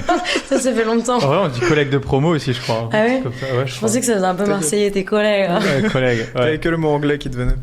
Exactement. C'est ça. C'est pas vrai. Et non, je pense que ce qui a le plus de valeur, c'est vraiment tes expériences en entreprise. Ok. Et pour l'entrepreneuriat aussi, tu vois. Okay. Peu importe l'expérience. Donc, que ce soit un cabinet de conseil ou autre, c'est pas parce que c'est Price que ça a plus de valeur que si t'étais allé autre part. Et encore une fois, Price, t'es vraiment pris par la main. Ouais. Donc, je trouve pas que ce soit les skills qu'on attend de toi quand tu veux entreprendre. Ouais, c'est vrai. Justement, t'as parlé de coussin par rapport au chômage, que c'est à la fois ton pire allié et ton meilleur allié. D'où ça vient la dalle? À un moment donné, où tu te dis, il faut que je me bouge et je me lève et que j'aille créer mon truc. Parce que fin du chômage. De toute façon, ça serait long. Je pense que déjà, il y a un truc très personnel, c'est intrinsèque, c'est de dire, en fait, je me lève le matin, j'ai un truc à foutre de ma journée, et je vais servir à quelque chose. Et deuxièmement, il y a aussi le regard des autres. Enfin, que ce soit tes amis qui, eux, avancent en plus et qui sont peut-être dans des trajectoires qui sont beaucoup plus évidentes, parce qu'ils vont rester 5 ans dans la même boîte. Mais le regard des autres joue aussi et t'as envie de les rendre chers, tu vois. Donc, côté ego. C'est mes deux live motives. Le premier, c'est l'ego, du coup, et le deuxième, c'est plus le regard des autres. Et donc, peut-être petite question pour revenir, si tu devais mettre en évidence des avantages qu'il y a eu dans chacune de tes expériences, donc chez PwC, un ou plusieurs avantages à avoir été du coup dans un Big Four, même chose derrière pour la start-up. Est-ce qu'il y en a ou t'as retenu que du négatif quasiment? Non, c'est prestigieux de rentrer chez Price et ça, je trouve que ça raconte quelque chose aussi. Tu vois, de viser une boîte qui est aussi bien réputée, etc. Je trouve que t'es crédible un peu toute ta vie et en plus, tu crois souvent des gens dans le conseil. Ouais. Donc, t'as des trucs à leur dire. Ouais. Accessoirement. Parce que je me retrouve à des soirées, il y a des consultants. Ouais, et d'ailleurs, c'est ceux avec qui j'ai la flemme de parler. Normal. Mais donc voilà, il y a ça, donc de positif. Et pour la start-up, c'est le côté autonomie, être aussi porté sur la performance, tu vois. En fait, tu vois directement les actions que tu mets en place, parce que c'est sur quoi ça débouche, si tu génères du CA, si tu as des nouvelles croissances, tu vois. Ok, donc c'est plus l'impact. Ouais, impact. Et du coup, comment ça se passe une fois que tu as quitté le lancement de Beside Me? T'avais déjà l'idée ou pas encore? Alors, j'avais eu plein d'idées, comme tout le monde, je pense. Ouais. Et c'était à refaire, je me lancerai pas dans le dating. Ok. Ah ouais. Pourquoi? Parce que c'est une vraie idée de merde. Mais non, mais en fait, c'est hyper dur. Ouais. C'est un marché qui est ultra opaque, qui est extrêmement concurrentiel, qui nécessite beaucoup d'argent dès le début. Tu vois, on commence à entreprendre à 25-26 ans, tu te doutes bien que t'as pas mis de côté 100 000 balles, alors que ça nécessiterait au moins 100 000 euros pour commencer. Ouais. Et en fait, c'est drôle, mais je me suis renseignée, et en fait, les 2 premiers secteurs vers lesquels les jeunes se tournent quand ils veulent commencer à entreprendre, c'est 1, le dating, 2, la food tech. Donc, et en fait, c'est les 2 marchés qui paraissent sur le papier un peu sympa, un peu facile, mais en fait, c'est des vrais sacs de nœuds. Ouais. Tiens, je crois qu'on va faire le vrai ou faux maintenant, parce que sinon on va spoil des questions. Parce que là, tu parlais les deux secteurs dans lesquels les gens se lancent le plus. Je sais pas si tu l'as mis, mais c'est une question que tu avais potentiellement de base. En gros, tous les gens en école de commerce veulent faire une application de rencontre ou de dating. Ouais. Tu vois, tu peux l'enlever à la Next. C'est ça. Pour un mec, si t'es pas beau, t'as aucune chance sur Tinder. Ouais. Ok. 80% des mecs meurent de faim sur les applications de rencontre. Ça dépend de quelle appli. Ok. Pas Beside Me. Voilà. Ok. Je vais le prendre, lui. Vraiment. La meilleure pub. 90% des gens sur les applis sont là pour Ken, pas pour trouver l'amour. Pareil, ça dépend du type. Pas sur d'appli. Beside Me. Les applis... Ça va être la réponse partout. Vraiment, ça va être ça ton ad à chaque fois, pas sur Beside Me. On va faire ça. Les applis de rencontre ont tué les relations amoureuses. Ça les a abîmés, ouais, je suis d'accord. Ok. Les gens ne savent plus faire des rencontres dans la vraie vie. Ouais, enfin, ça nous efforce moins à le faire, du moins, en tout cas. Ok. C'est plus simple aujourd'hui de trouver l'amour sur un site, sur une application de rencontre que dans la vraie vie. C'est vrai, quand tu regardes les stats, oui. Ok. Les femmes vont sur les applications de rencontre uniquement pour booster leur ego. Tout comme certains hommes. Ok. Ça m'agresse pas, je n'ai rien. Les hommes ne savent plus draguer. Est-ce qu'ils ont déjà su draguer? Bonne question. Aïe. L'objectif des applis de rencontre, comme Tinder, c'est de te faire rester sur l'appli, pas que tu rencontres quelqu'un en vérité. Clairement, ouais, c'est le business model. Ok. Le critère numéro 1 chez les femmes sur les applis, c'est la taille. Taille de quoi? Je rigole. Je pensais qu'elle était premier degré. Non, ça dépend des gens. Moi, non, par exemple. C'est quoi, toi? Le charisme. Ok. Comment ça... Bref, Mais non, après, c'est- Ouais, on après, va pas après. le retranscrire sur une app. Je l'attends. Les couples formés par les applications de rencontre sont moins solides que ceux formés dans la vraie vie. C'est faux. Aujourd'hui, on est plus excité par un lifestyle que par une personne. Non, pas plus, mais ça y contribue. Ok. Les femmes ambitieuses font peur aux hommes. Il paraît. Elle a entendu ça. La data amoureuse, c'est plus puissant que la data bancaire, aujourd'hui. Je pense qu'il y a plus de data bancaire que de data amoureuse, mais ça doit suivre de près, ouais, parce qu'il y a beaucoup de... Ok. Le nouveau Tinder, c'est LinkedIn. Ils ont dit ça partout, c'est faux. L'endroit où on fait le plus de rencontres aujourd'hui, c'est au taf. Non, c'est sur les apps de rencontre. Ok. Enfin, le plus de rencontres en volume. Rencontres amoureuses où ça se concrétise le plus en réalité. Non, le premier, c'est les apps, et pas très loin, c'est le travail. Ok. Aujourd'hui, les relations, c'est une compétition d'ego. Ça dépend, hein. Pas tout le monde. Celle qui foire. Oui, voilà. Ok. Dans le dating, c'est à l'homme de faire le premier pas. C'est pas sur Bumble. Ok. Non, mais de manière générale, c'est long. Ça dépend de si t'es un peu plus traditionnaliste, oui, mais sinon, non. Tu es traditionnaliste, Marion? Un peu. Ok. Les hommes ont peur de draguer dans la rue aujourd'hui. Oui, mais parce que c'est très mal interprété et reçu par moment aussi. Enfin, ça peut être maladroit, donc oui. Ok. Tu t'es déjà fait draguer dans la rue? On Oui. t'a déjà abordé? Oui. Je lui ai jeté mon sac dessus. C'était maladroit ou c'était bienvenu? Non, et j'étais plutôt... j'ai plutôt souligné son audace et je suis plutôt sympa. Ok. Mais il repart bredouille quand même. Parce qu'il te plaisait pas ou? Ouais, oui. Ok. Parce que j'étais occupée, je faisais mes courses, un peu la flemme, quoi. Ok, on affichera son Insta juste en dessous. Ouais. Tu nous Lucas, fais si tu m'entends. Désolé. Ok. Ok. Bon alors du coup, on peut en revenir un petit peu à Beside Me. Alors, Beside Me, comment tu sélectionnes cette idée dans toutes celles que tu avais eues auparavant? Qu'est-ce qui fait que tu pars sur ça, sur le dating? Alors, je pense que j'ai été assez scolaire. C'est que je suis partie d'un pain, donc d'un besoin, qui était exprimé par mon entourage, à savoir donc notamment des femmes qui tendent vers la trentaine. Et en fait, le constat que j'ai fait, c'est que je me suis aperçue que elles étaient quasiment toutes sur des applications de rencontre. Ouais. Aujourd'hui, t'as un Français sur 3 qui en a utilisé ou qui utilise, donc c'est énorme. Ouais. Tout âge confondu. Et du coup, ils sont sur les apps, ils continuent à les utiliser, mais ils se plaignent. Je me dis, c'est quand même fou. Ouais. Parce que moi, je vais manger dans un resto, c'est dégueu, j'y retourne pas. Donc c'est qu'en fait, t'as quand même un besoin, un sentiment de solitude qui est plus fort que toi et qui a gain de cause. Ouais. Et donc je me suis dit, ok, donc moi, j'ai moi-même été utilisatrice des applications de rencontre. Qu'est-ce que je leur reproche à ces applications ? Et donc, j'ai fait ce travail-là avec un échantillon d'une 50aine de personnes. Certains les avaient utilisés, d'autres pas. Pourquoi ils les avaient pas utilisés ? Donc, en fait, je pars vraiment d'une étude de marché. Ça, c'est pas un mythe, hein, il faut le faire. Ouais. Et j'ai aussi, en parallèle, regardé ce que ça générait en chiffre d'affaires. Et en fait, c'est quand même ultra bankable comme secteur. T'as des chiffres en tête ou pas pour avoir une idée, un ordre de grandeur sur, je sais pas, les plus connus, les Tinder, les Bumble Sur leurs chiffres, en fait c'est compliqué parce que tu sais en plus c'est devenu des boîtes internationales, mais en France le dating c'est 200 millions d'euros, donc de chiffre d'affaires, et t'as des marges en fait dans le dating qui sont hyper importantes, c'est aux alentours de 70%. Et ils se rémunèrent sur les abonnements premium, Ouais, t'as de l'abonnement in-app, type des petites roses ou des trucs comme ça, mais sinon c'est du SaaS. Mais en fait, ce qui marche très bien, c'est les abonnements un peu coup de cœur. Ok. Vous voulez partager une anecdote ? Non, je pense... C'est souvent la personne qui paye, moi j'ai pas souvent payé.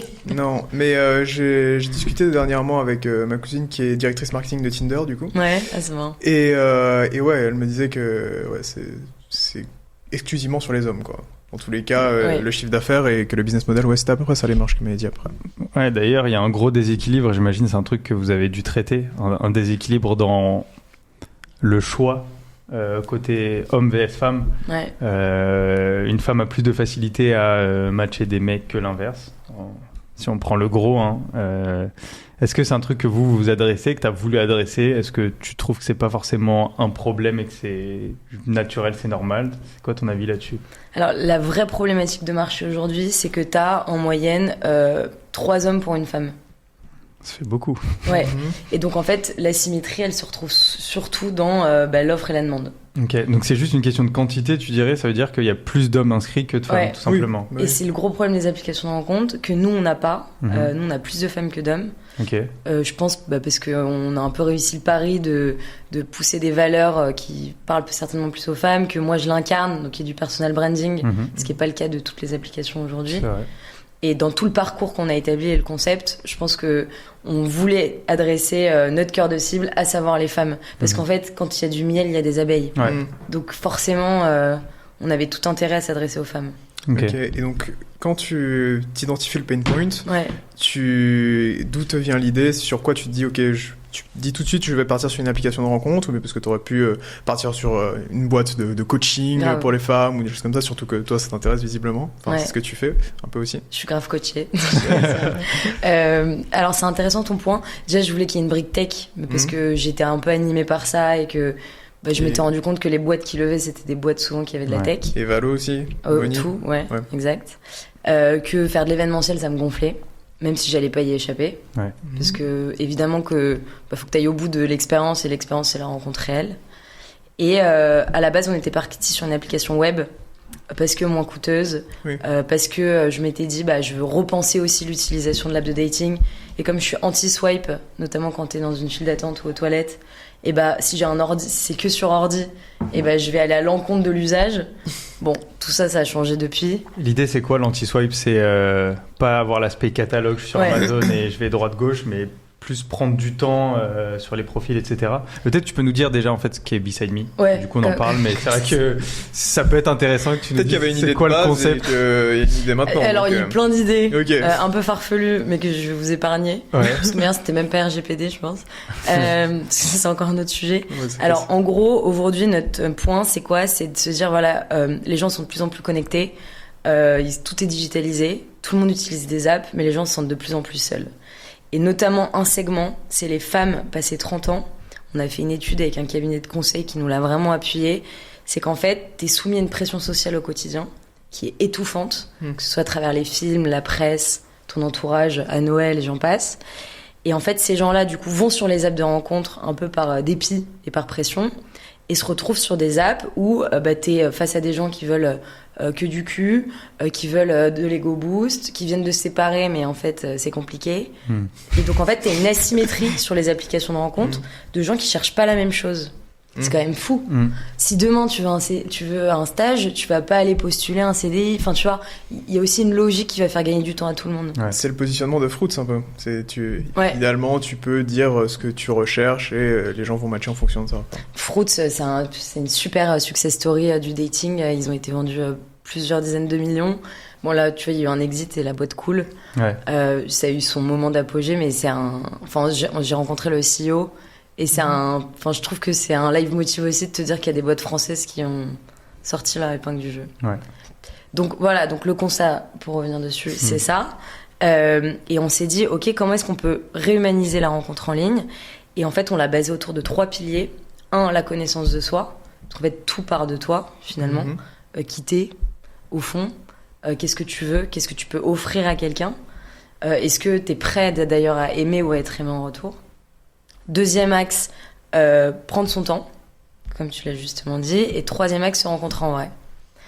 Et donc tout ça, logiquement, ça nous a fait développer tout un parcours avec un test de personnalité pour apprendre à mieux se connaître. C'est pas toi qui rédige ta bio, c'est un buddy, c'est un proche à toi. Alors Boris, il pourrait rédiger ma bio si j'ai... Complet. Il devrait même... Je peux pas le faire moi-même? Non, tu peux pas le faire toi. Ok, comment ça se passe? Ça veut dire que je lui envoie un lien et... T'as un lien d'invitation qui est inclus, qui est in-app, tu peux l'envoyer directement sur WhatsApp, Messenger ou autre. C'est envoie un petit message à Boris, on te dit Kémil a besoin de toi. Comment vous vous connaissez depuis quand? Tu vas dire, je sais pas, on est collègues depuis 5 ans. Ouais. Parle-nous de Kémil. Ok. Et donc là, t'as un champ libre pour vendre ou dire la vérité au sujet de ton Ça va pote. donner des trucs marrants. Ok. C'est plus touchant que marrant, Ah ouais? étonnamment. Putain, et moi je pense que tu me mets ça dans les mains, je fais... Enfin, je sais pas, en fait, je sais pas ce que j'en sais, C'est ce mais... qu'il va dire sur moi, lui. Non, moi je dis que du bien. Non, mais ouais. Je sais pas. Ouais, en vrai, t'as envie de mettre bien ton pote, donc il y a peut-être un... Ou ta pote, hein, peu importe. En fait, déjà, tu sais que c'est ton pote, il s'est inscrit sur Biceni et que il te demande de collaborer. Qu'il est en PLS. Non, C'est qu'il en peut plus. non, c'est que je pense qu'il a envie que ça avance dans sa life. Ouais, Et si tu peux y contribuer, c'est encore mieux. Ok. Et comment vous êtes entouré du coup pour le dev notamment? Parce que c'est un vrai sujet, je pense pas que Quelle tannée, sois dev. quelle tannée. Ouais, Mais ça a été mon pire obstacle. ouais. Je me suis associée avec quelqu'un qui était à l'autre bout du monde dans les dom-toms. Ah oui. On avait quasiment fini l'application web. On n'avait pas fait les papiers, on n'avait pas formalisé l'association. On n'était pas d'accord sur la répartition des parts. Aïe. Première erreur. Ouais, vous l'aviez pas géré de... J'étais toute seule avec lui à la base. Ouais. Il n'y avait pas mon associé actuel. Et en fait, je me suis retrouvée au pied du mur en me disant, soit je m'associe avec la mauvaise personne, mais je sors mon app.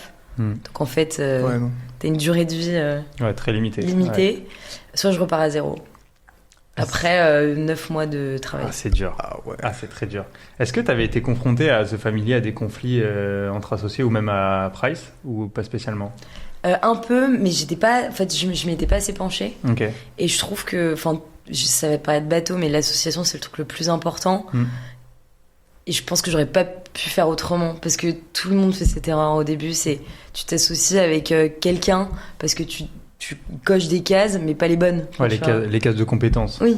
Généralement, c'est ça. Et même la tu vas pas chercher distance. plus loin. Ouais. Enfin, tu vois. C'est vrai que c'est compliqué là pour le coup. Ouais. Ok, Mais- du coup, t'as abandonné. Du coup, on s'est séparés. Il est reparti avec tout, mais il allait rien en faire. Ouais. Et moi, je me suis dit, maintenant, ma proposition de valeur, elle est rodée. Mon pitch, je l'ai. Les maquettes, c'était moi qui les avais faites. Je les ai en tête. Je pars avec des prestataires qui me permettent, pour 10 000 balles, de faire un MVP. Idée de merde, pareil. Tu les as pris sur Fiverr? Non, c'était contact de contact. Et en fait, notre app, elle était beaucoup trop robuste pour un MVP à 10K. Ouais. Et du coup, on était ultra exigeants et les délais n'étaient pas respectés. On n'avait pas l'argent. Donc en fait, c'était un espèce de triangle infernal. Ouais. De eux qui disent payez-nous, et nous on dit mais si on a le produit on peut vous payer. Ça va faire des sous. Mais tu On t'es va déjà lever. allé chercher une preuve de marché au début? Ouais. Sur ta cible? Ouais, Vous au aviez tout fait début. comment? Avec l'application web, Mhm. parce qu'il y avait 90% du parcours qui était fait, Ok. et du coup on avait eu quand même énormément de traction sans marketing. Mhm. Enfin, les gens, je sais même pas comment ils nous trouvaient. Ah ouais, c'était même pas juste vos potes, amis et Ah non, tout. je connaissais ça allait plus personne. loin que Ils ça. s'inscrivaient à une newsletter pour quand ça sortirait, un truc comme ça ou... Non, en fait, je postais des petits trucs un peu pourris sur Insta, mais vraiment pourris. Ok. Il y avait aucune direction artistique, et en fait, j'ai eu plus de 1000 personnes qui sont inscrites. Ah ouais, c'est quand même pas mal. pour Ouais, le coup. et en fait, sans ads, sans rien. Hmm. Et on les a appelés, ces gens-là, on a essayé de comprendre. Et en fait, j'ai aussi fait une opération marketing gratuite avec quelqu'un qui a la gentillesse de le faire. Et tu vois, en une story qui était éclatée au sol qu'elle a faite, on a eu 120 personnes qui ont rempli un Google Form, qui nous ont dit on adore votre idée de parcours, on veut participer au lancement. Et c'est quoi qui les intéresse fondamentalement dans l'idée en question ? Pour attendre d'autres. Non mais typiquement, tu nous as parlé d'une cible féminine, du coup, plus de 30 ans, qui a des problématiques que moi, par exemple, j'ai pas. Donc tu nous as parlé de ce que tu nous as dit, c'est adressé aux femmes en premier lieu, le miel, les abeilles, etc. Et qu'est-ce qui les intéresse particulièrement ? Alors, en fait, déjà, je pense que c'est le fait qu'on prend le truc un peu à contresens en leur disant, au lieu d'avoir la prétention de te dire qu'on va te présenter le prince charmant, qui n'existe pas au passage. Regarde Kémil. C'est pas un beau prince charmant, ça, il a avec sa petite chemise. Moi je trouve, ouais, je suis d'accord. On est d'accord. C'est, en fait, c'est de leur dire, en fait, on va s'intéresser à vous. Et tu vois, ce travail introspectif, tout le monde le fait pas nécessairement. Le fait de dire que t'es pas tout seul, que t'as un proche à toi bienveillant, c'est aussi une réassurance. Et en fait, on s'est entouré de coachs qui ont quand même une certaine réputation, qui justement proposent des coachings en e-learning ou en one-to-one à nos membres. Ouais, voilà, parce que j'y pensais directement, mais comme on allait venir au business model après, je me disais qu'en fait, c'est un très bon produit d'appel, le site de rencontre, qu'après tu peux upsell sur des coachings, typiquement. Et c'est ça un peu sur des coachings et du coup aussi sur des événements. Des événements, ouais. Je pense que là, il y a une start-up qui explose et qui est un super exemple, c'est TimeLeft. En fait, les gens c'est 6 personnes qui répondent à un test de personnalité et qui se retrouvent un mercredi à une table à dîner. Et la boîte, elle a explosé, elle est dans plus de 100 pays. Elle est ultra rentable. Et en fait, ça raconte quoi ? C'est que les gens veulent se rencontrer. Si ça débouche sur une rencontre amoureuse, tant mieux. Mais nous, c'est un modèle qu'on veut aussi proposer à nos membres parce qu'en fait, le date en one-to-one, c'est quand même un peu lourd, un peu vu et revu, un peu redondant, tu vois, c'est un peu has-been. Et donc, pourquoi pas faire des trucs en petit comité qui serait peut-être beaucoup plus fluide aussi. Ouais, pour être un peu plus soi-même peut-être aussi. Je pense qu'il y en a qui ont pas mal peur. Il y a une forte pression quand même sur le dating one-to-one. Genre t'irais habillé comme ça à ton premier date. Je pourrais. Faut pas en faire trop. Il ment. Tu serais pas allé comme ça. Je serais allé comment ? T-shirt Coca-Cola. T'as une grosse veste oversize. Ouais, il y a moyen. Voilà.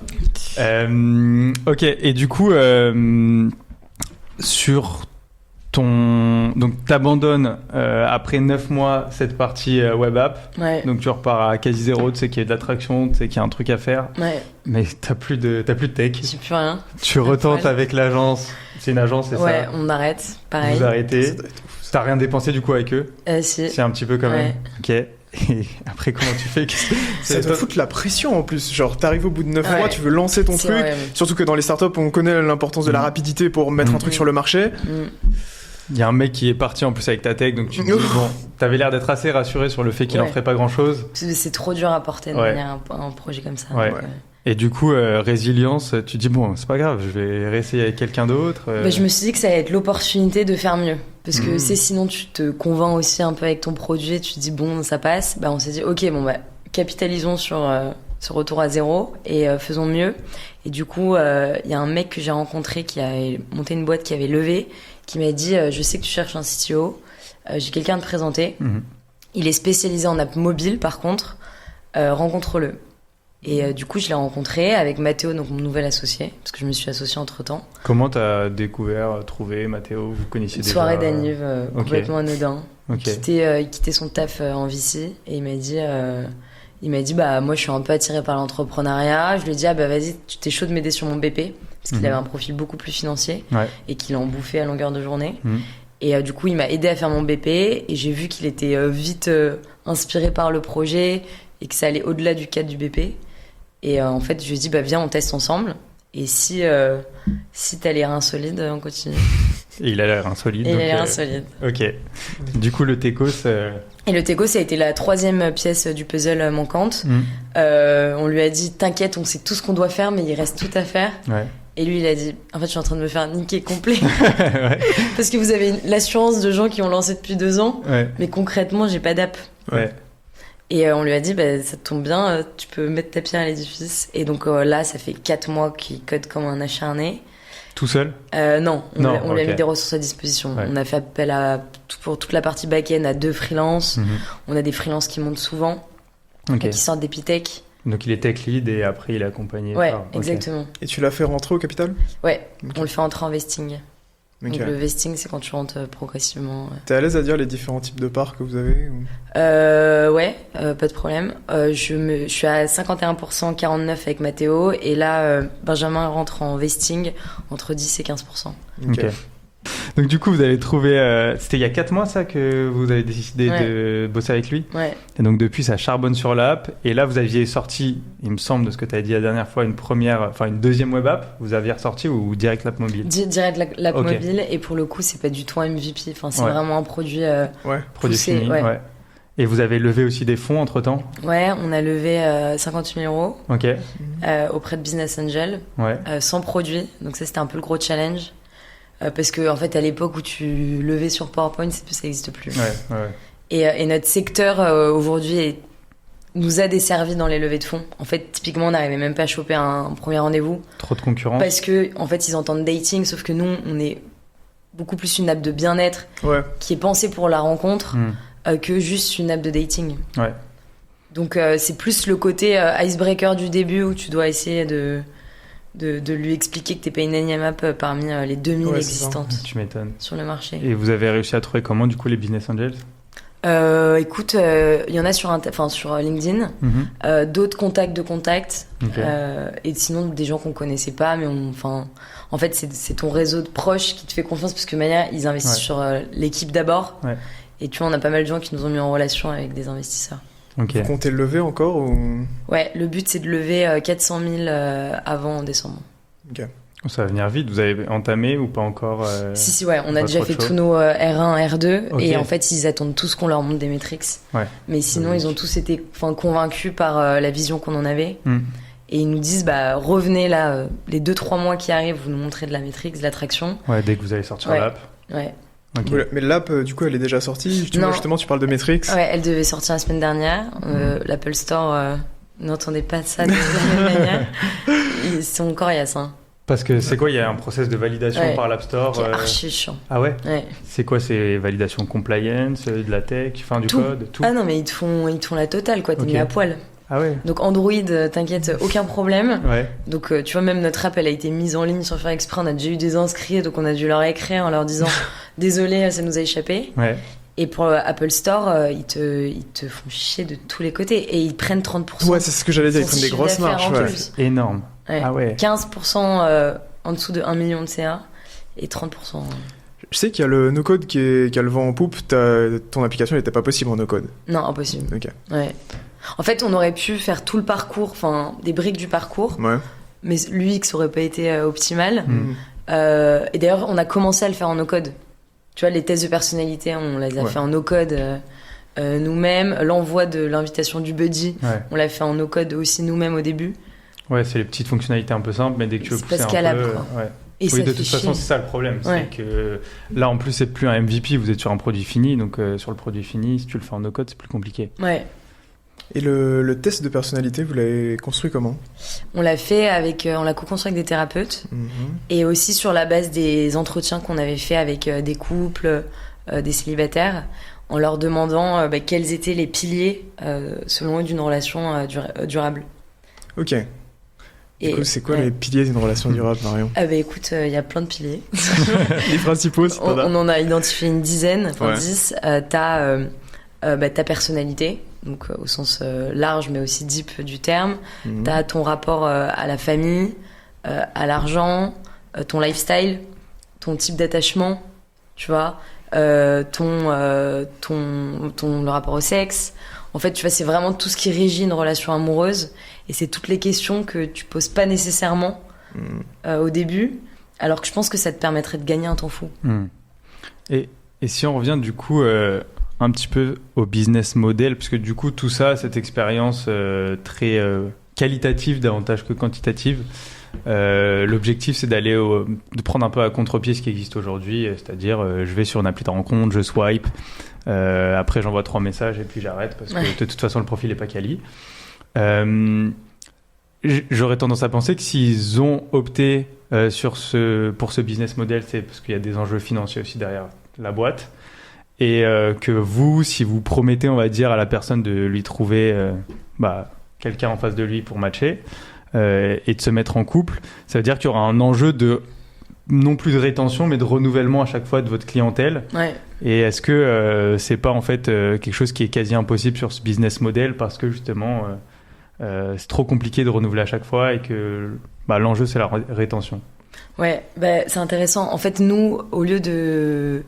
En fait, le sujet du churn, on s'est dit, tant mieux s'il y en a, parce que ça va être nos plus beaux ambassadeurs. Ouais. Moi, demain, j'utilise une application de rencontre, je trouve l'amour, c'est sûr que je vais recommander à tout le monde d'aller dessus.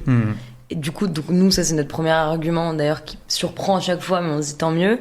On a le sujet du buddy, qui est aussi il y a un vrai sujet d'acquisition, parce que demain, quelqu'un qui rédige ta bio, il peut aussi être célibataire. Ouais. Donc nous, ça a de l'acquisition qui est divisée à faible coût. Ouais, tu touches une personne, tu en touches forcément potentiellement deux. Exactement. Tu touches une deuxième qui pourrait être convertie. À terme, on veut que sur un profil, tu aies plusieurs buddies, un peu comme un resto. Quand tu as un avis, tu te dis bon, un peu bullshit. Quand il y en a avoir 10, tu te dis pas mal. On va pas monter jusqu'à 10, évidemment.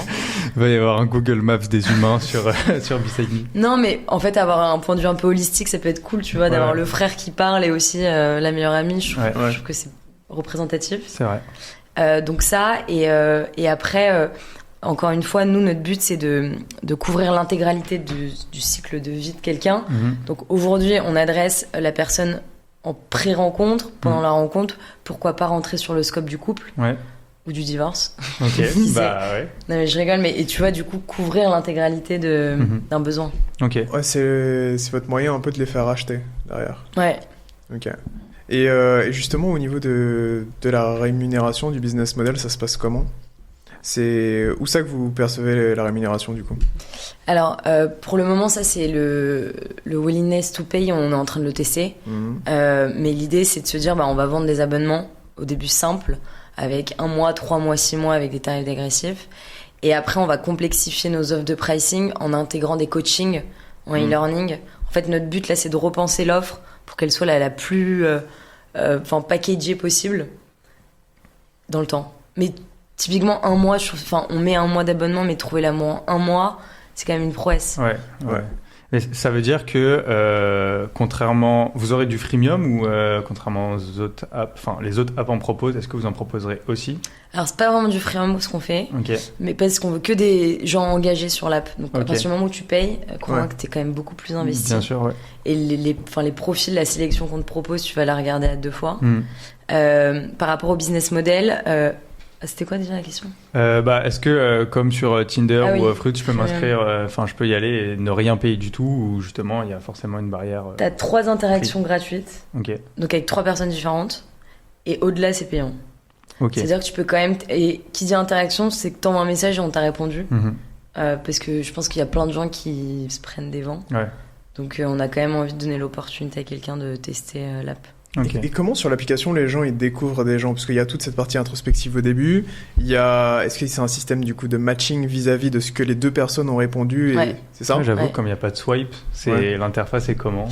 En gros, t'as ton test de personnalité. Nous, notre algo il tourne sur la base des règles qu'on a établies, qui sont pas que des similitudes, mais aussi des complémentarités sur certains sujets. Parce que qui se ressemblent, ça semble pas nécessairement. Tu vois ? Et du coup, tous les 2 jours, on va te proposer en moyenne 4 profils. Là où tu as des préférences de matching, c'est religion, ethnie, origine, sexe, âge. Donc quand même, mine de rien, c'est un premier filtre pour nous. Et après, on est vachement plus porté sur la personnalité. Mais le but, c'est d'intégrer de l'IA et d'affiner sur la partie physique grâce aux likes, aux messages que tu as envoyés. Je me posais la question justement par rapport à l'IA. Qu'est-ce que tu penses d'une application comme Gigi, par exemple ? Déjà, elle est en train de pivoter. Ah ouais ? Aujourd'hui, il n'y a même plus vraiment d'application. C'est que un agent, de ce que j'ai compris. Ils sont en train de bêta-tester une nouvelle proposition de valeur. L'app ferme. Ok, d'accord. Donc, c'est que ça marchait pas tant que ça. Ouais, l'IA... Moi, je l'ai testé. C'était quoi la propale de Gigi ? Je connais, juste de nom, mais je sais pas ce qu'il faisait. T'as une IA, t'as une super copine qui t'apprend à te connecter et qui te fait matcher avec des gens, etc. Ouais, en gros, tu parles à un chat. Ouais. Et la nana te pose des questions. Et sur cette base, elle va te proposer des gens, mais moi, elle m'a jamais rien proposé. Et en fait, elle m'a pas posé des questions, elle allait scraper de la data sur une Marion Perry qui était pas moi. Ok. Du coup, t'as quand même eu des... En fait, l'idée, elle est bonne. Mais factuellement, moi, elle m'a dit que j'étais journaliste. 10 fois, je lui ai dit que j'étais pas journaliste. Félicitations. Nouvel arc, nouvelle corde à ton arc. Ok. Moi, j'ai pas eu une bonne expérience. Je pense que pour d'autres, oui, mais tu vois, ils ont pivoté. Donc c'est Je pense que c'est là l'enjeu, parce que tu disais que tu avais été hyper étonné, surprise, agréablement d'ailleurs, qu'il y ait autant d'inscrits au début sur la web app. Ouais. Et en vrai, vu que, comme tu le disais, c'est un marché où tout le monde utilise et réutilise les applications de rencontre, mais sont très déçus. C'est qu'en fait, il y a que ça, donc ils utilisent ce qu'il y a. Et forcément, quand tu vas lancer une nouvelle app, les gens ils vont être un peu curieux, ils vont se dire peut-être que cette fois-ci, ça va être la bonne, même s'il peut y avoir un peu de scepticisme. Et après, du coup, tout l'enjeu, c'est le côté expérience. Est-ce que l'expérience sera différente et meilleure ?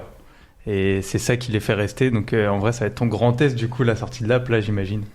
On a quand même fait bêta-tester une 50aine de personnes. Ouais, les retours, on a débugué, on a amélioré. Maintenant, une mission UX, clairement, ça vaut minimum 10-15 000 euros si tu veux un truc un peu rodé. Donc, déjà qu'on lance pas MVP, on va pas faire l'erreur de sortir le truc parfait. On va attendre de voir comment c'est reçu. Mais je pense que vous êtes les bienvenus sur l'application. Mais pour le moment, on a eu des bons retours, donc ça devrait aller. Et là, c'est quoi l'enjeu du coup avec les 400 000 euros que vous voulez lever ? Enjeu d'acquisition pour aller ouvrir des zones en France. Ouais.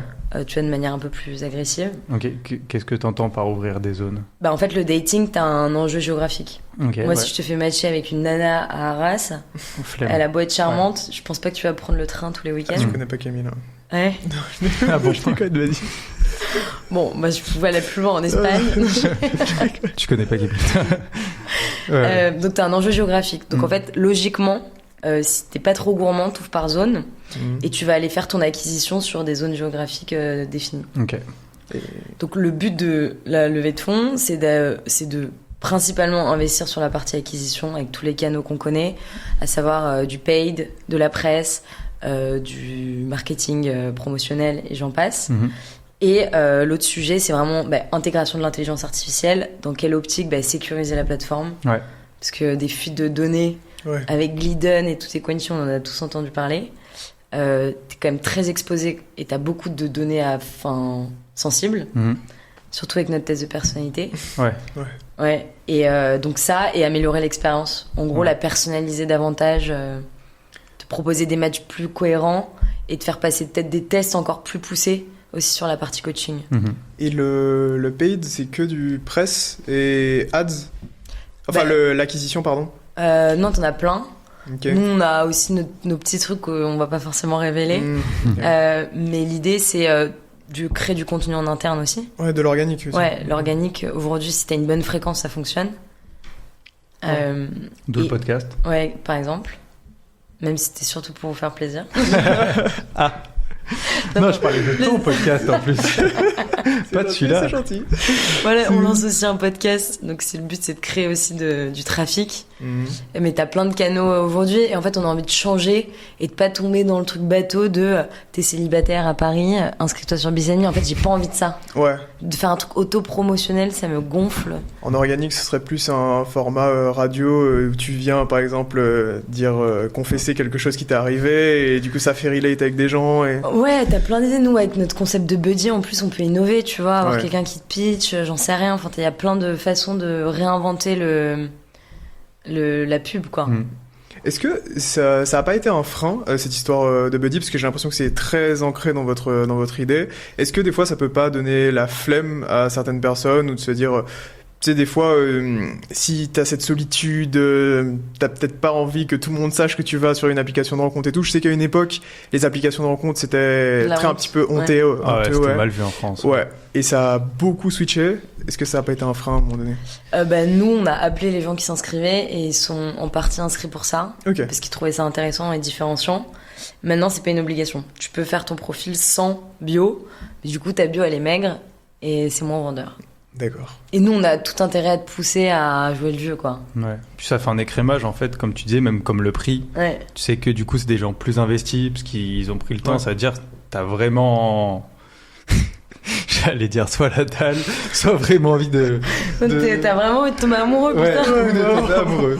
Non, mais de te mettre en couple de façon sérieuse. Enfin, franchement, si tu payes pour ça... Non, mais pour le coup, elle a une très bonne cible parce qu'en soi, les plus de 30 ans femmes, cette espèce de pression sociale à la fois, surtout s'il y a pas de gosse encore, s'il y a, ouais, l'enjeu de même mariage, potentiellement, il y a une grosse masse de... Et toutes tes potes, elles veulent t'aider à te caser, quoi. Ouais, enfin, moi, ouais, enfin, ok, je je le vois. vois, c'est putain, mais pourquoi t'es célibataire? Attends, je vais te présenter quelqu'un. Alors, peut-être que j'ai envie d'être célib, Ouais.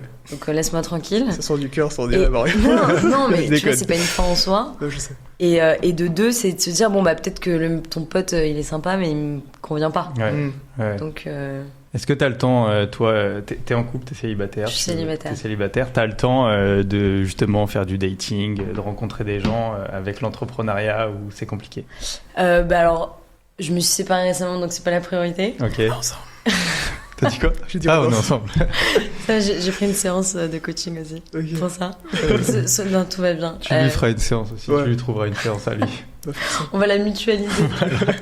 On va partager. Truc matrimonial, final. Non, bah en vrai, fin du temps, bah, déjà moi je fais pas mal de veille, donc je suis tout le temps sur les apps, même Mythique, même Even, enfin celle pour laquelle je suis pas forcément la cible. Ouais. Et parfois ça me fait marrer parce que je lis l'utile à l'agréable, Ouais. tu vois. C'est quoi, Even? Excuse-moi. C'est pour les parents célibataires. Ah, ok. Et j'ai pas d'enfants. C'était un exemple, Ouais, mais il y d'accord, en a désolé. d'autres. Vas-y. Mais je date pas, non, je suis pas une serial dateuse, quoi, j'ai pas Ok. le temps. Ouais, parce que t'as pas le temps, ça prend Et trop non, de et je temps. sors beaucoup aussi. Ok. Donc Tu les préfères la rencontres, rencontre physique ou pas spécialement? En fait, je m'en fiche. Moi, Ouais. je me dis qu'une rencontre, c'est une rencontre, peu importe le canal par lequel t'es passé, quoi. Ok. Je pense qu'il y a aussi un frein aux applications de dating, c'est que bah justement, c'était la question du vrai-faux. Il y en a beaucoup qui croient pas en la durabilité des relations créées via les applications de rencontres, soit parce qu'ils ont eu trop de contre-exemples, Ouais. soit tout simplement parce que bah, c'est des profils peu quali qui sont sur les applis. En termes d'engagement, je parle peu quali, pas forcément en termes de physique, d'intelligence ou autre. Et du coup, ça nuit forcément parce que tu te dis que tu rencontreras jamais la personne avec qui tu te mettras en couple. Ou même, il y en a qui disent, bah, je me mettrai jamais en couple avec quelqu'un que j'ai rencontré sur une appli de rencontre. C'est pas une histoire que j'ai envie de raconter à mes enfants. Ouais, ça aussi. C'est Oui, mais tes enfants, ils vont certainement rencontrer leur moitié de cette Oui, manière. c'est- Donc... Ouais. Non, mais ça évolue, mais c'est vrai que, enfin, je sais pas, il y a genre 5 ans, Ouais. c'était mal vu. Et du coup, forcément, ça nuit à ce que tu vas y faire dessus. Mais au même titre qu'il y a 5 ans, faire du contenu érotique, c'était un secret. Maintenant, les gens, dans leur bio, ils mettent leur Linktree sur OnlyFans. Enfin, en fait, il faut aussi évoluer avec son temps. Et l'amour, comme le sexe, comme la foot, comme tout le reste, est digitalisé. Ouais. Ah, tiens, tu penses quoi d'OnlyFans? Tu penses que tout le monde, enfin pas tout le monde, mais est-ce que je veux dire que ce sera démocratisé au bout d'un moment? Au En niveau tout des cas, femmes aujourd'hui, c'est accessible et c'est démocratisé. Donc, enfin, un Français peut aller sur OnlyFans demain. Ouais, mais je sais que aux États-Unis c'est un peu plus normal. En France, c'est très honteux, toujours. J'ai l'impression. Non, ça n'est plus. Ok. Plus autant, en tout cas. Plus autant. Ok. Ouais. Mais Enfin, je pense que ça pas l'est assez toujours, quand les même. peut-être. Ça dépend dans quel milieu t'évolues, mais en Ouais. tout cas, c'est plus un secret pour personne, quoi. Et il suffit que tu scrolles sur ton téléphone. Hein. Moi, je suis Ouais, il y en a bombardée beaucoup. de meufs. Soit c'est des IA et c'est moins grave, mais sinon je suis bombardée de cul de tous les côtés toute la journée. Enfin, Après, il paraît que l'algorithme, c'est en fonction. Et, J'essaie des petits chats. Ah, putain, le contraste. Comment tu fais pour éviter que ça arrive justement des gens qui veulent faire juste leur pub pour des OnlyFans memes ou autre Ouais. sur ton appli? Ouais, j'avoue. C'est une très bonne question. Parmi l'étude de conseil qu'on a menée, le critère numéro 1 qui était attendu, c'était la sécurité. Ouais.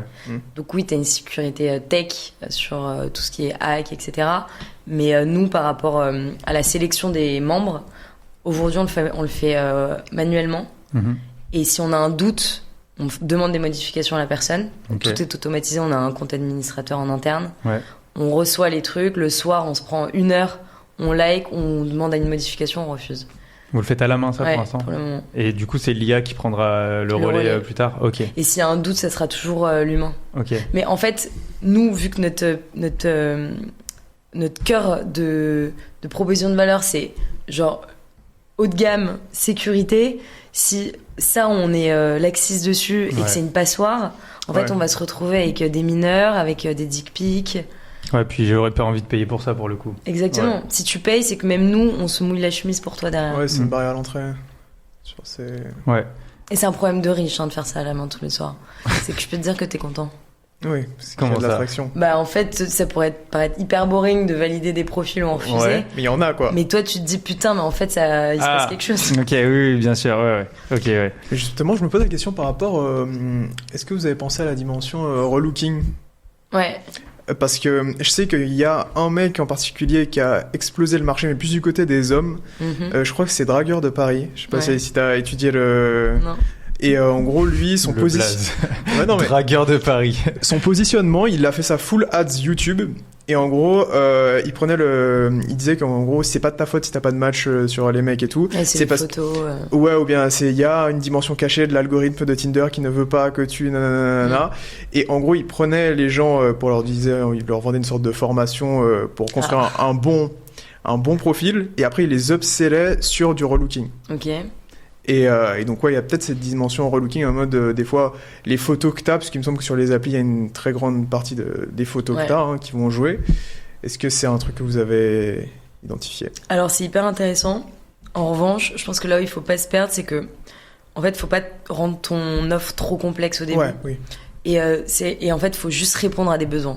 Et on a tendance à spéculer les besoins de nos users au lieu de simplement leur demander. C'est vrai. Et du coup, là, ce qu'on se dit, c'est l'enjeu, c'est d'avoir une communauté, je sais pas, de 10 000 users, quand même assez engagés, que nous, on aille faire du phoning, qu'on les appelle, qu'on leur dise qu'est-ce qui vous manque, est-ce que si on rajoute un service, parce que sinon, en fait, t'es tenté de rajouter tout et n'importe quoi sur ton appli. Ouais. Et c'est là où, d'ailleurs, je pense que les boîtes se perdent. Je suis d'accord. C'est tu dois être une proposition unique, basta le plus simple possible, quoi. Et nous, on est déjà un peu complexe, je trouve. Ouais, mais parce que ça fait partie de votre proposition de valeur. C'est là que c'est Ouais, compliqué mais... parfois Ouais. de dire, bah, c'est le truc de je dois avoir une unique fonctionnalité et respecter ça. Sauf que parfois, ta fonctionnalité, quand tu es sur un truc très quali, elle peut être un peu complexe et avoir, par essence, des micro-fonctionnalités. Ouais. Parce que sinon, si tu dis que ta fonctionnalité, c'est juste de faire rencontrer des gens, bah, en fait, tu retombes direct dans le Tinder. C'est un peu maigre. C'est ça la complexité. Mais c'est là où j'avais pas perçu ça au début quand tu m'avais vaguement pitché ta boîte. Pour moi, c'était un futur concurrent potentiellement de Tinder, etc. Alors, j'ai pas l'impression que ça l'est directement parce que vous êtes sur un modèle payant upfront et aussi. Ce que je trouve intéressant avec votre modèle, c'est que vous pouvez basculer assez rapidement sur une dimension d'offre. Autre chose, ouais. Ouais, c'est pas juste un produit ou un abonnement, etc. Il peut y avoir tout un arbre derrière. Et ça, je trouve ça intéressant. Ouais. Du coup, c'est quoi là les next steps et l'ambition sur, je sais pas, par exemple, l'année à venir, les 6 mois à venir pour Beside Me? Donc next step metrics, full metrics. On va aller regarder notre coût d'acquisition. On va aller challenger toutes les datas qu'il faut. Ouais. Et sur cette base-là, aller lever les 400 000 et en fonction des différents canaux qui auront plus ou moins fonctionné, mettre le paquet dessus, quoi. Ouais. Du coup, lever auprès de VC cette fois-ci ou... Alors, on n'est pas fâché avec les VC, mais en fait, on aime bien les BA parce qu'on trouve qu'ils sont ultra investis dans l'aventure, qu'on a une proximité avec eux qui est quand même pas des moindres. Ouais. En termes de compte rendu, ils sont beaucoup plus laxistes. Ils sont pas en train de toquer à la porte. Forcément, tu as moins de contraintes administratives. Et du coup, là, tous nos rendez-vous, on les a principalement ciblés vers des club deals où justement, tu as des conglomérats de BA qui investissent ensemble. Ouais. Et ça, c'est intéressant. Ok. Donc, sur la bonne voie, plus qu'à aller chercher les métriques et après... Faut envoyer la purée. Ouais. Donc là, du coup, c'est assez sport en ce moment, j'imagine. Bah, nous, on est prêts, là. On attend... l'app sera sorti, mais nous, on est prêts. On a tous nos partenariats qui sont bookés. Parce que du coup, c'est quoi vos différents partenaires? T'as tout. T'as des gens qui ont des communautés assez engagées sur les réseaux sociaux. C'est pas des influenceuses réellement, tu vois. C'est... Je sais pas, enfin d'ailleurs c'est pas même pas personnifié, c'est des comptes avec 50K, 100K qui, je sais pas, mettent des stories hyper mainstream et qui parlent à tout le monde et avec qui ils ont accepté de travailler avec nous. Et d'ailleurs ce qui est drôle, c'est que la majorité des gens qui ont signé avec nous, ils ont jamais accepté de bosser avec des apps de dating auparavant. Et d'ailleurs ils recalaient les apps en disant j'ai pas envie de promouvoir un service de rencontre. Ouais. Parce que c'était pas aligné avec... Parce que c'était pas dans leur ADN. Donc ça, des coachs, et je pense qu'on va pouvoir creuser en aller encore plus loin, mais je vais pas trop teaser. Ok. Je me demande, c'est quoi ton rapport à l'argent du coup? C'est une question qu'on pose à chacun de nos invités. Ouais. Vu que il y a quand même une bonne dimension business là-dedans aussi. Je suppose que tu fais pas ça pour rien. T'as dit que c'était un peu un bourbier ce monde du dating et tout. Je pense que j'ai un rapport sain à l'argent. Je pense que ça va, ça vient. Je suis plus panier percé qu'autre chose. Je suis pas proche de mes sous. Ok. Peut-être que ça évoluera. Tu vis. Ouais, voilà. En Tu fait, vis. non, mais c'est un flux. Ok. Et oui, ça reste quand même un leitmotiv dans l'entrepreneuriat, parce que je pense que là, à mon âge, j'aurais pu déjà beaucoup mieux gagner ma vie que ce que je peux me permettre de me verser aujourd'hui. Ah, forcément. Si t'étais resté en cabinet, en start-up ou autre. Ça aurait été beaucoup plus l'Eldorado. Ouais. Donc, Donc, t'es à l'aise à dire combien tu te payes? aujourd'hui, j'ai une mission de freelance en parallèle. D'accord, ok. Donc, avec la boîte, je me paye pas encore. Ok. Ok. Tu fais de la freelance sur quoi? Sur du CBD. Ok. En côté quoi E-commerce, CBD? Tout strat B2B et B2C. Ok. Ok. J'ai fait son site e-commerce et je fais sa stratégie. Ok. Et t'as trouvé comment ce client? C'est l'enfer. Moi, je suis passée par tous les tafs de merde. Ah ouais. J'ai gardé des gosses. Ils étaient très mignons, mais c'est quand même l'enfer. Ouais. Je suis passée dans un truc d'hôtesse où je finissais à 21h, je devais bosser derrière alors que t'es debout toute la journée. T'as pas fait de dog sitting? Non. Mais bon, Je quand l'ai t'aurais fait, vu les gens que je croisais, ça aurait été pareil. Hein. Ah merde. Ok. Ça, et en fait, ouais, et du coup, à un moment, je me suis dit, putain, j'ai quand même un bac plus 5. Ouais. Ouais. Des tafs qui, enfin, à mi-temps, il y en a pas beaucoup. Tu vois, facilement, tu tombes dans la restauration, mais c'est ultra énergivore. Ouais. Donc, c'est très, très compliqué de trouver un travail. Ah, du coup, après, t'as plus le temps en plus pour Ouais. du coup, ta boîte. Donc, C'est trouver le bon équilibre. Ouais. Donc, la freelance, c'est optimal, mais la freelance, t'as aucune sécurité. Ouais. Du jour au lendemain, ça s'arrête. Et t'as trouvé sur LinkedIn, Contact, Ouais, LinkedIn. Fiverr. Ok, tu Enfin, t'étais mis non, sur les. c'était des offres LinkedIn. Ok. Ah, c'était une offre LinkedIn de Ouais, quelqu'un que j'ai qui cherchait une converti freelance. en freelance. Ok. Donc c'était quelqu'un qui cherchait un Stage. Un stage Ouais, et tu lui as vendu du freelance. ouais. Ok, c'est stylé. T'avais testé les Fiverr, 5 euros, ComeUp, J'ai fait comme Malte. ça, Malte. Malte, ouais. ouais. Mais Malte, c'est une aiguille dans une botte de foin. Quoi. Ouais, ouais, Enfin, y a t'es trop de un monde. parmi. Ouais. Et moi, j'ai une casquette sales. Mm. Et généralement, les sales, tu les internalises dans ta boîte. Ouais, ouais. Tu vois, c'est pas un service juridique ou je sais pas quoi. Mais tiens, t'as parlé de coaching.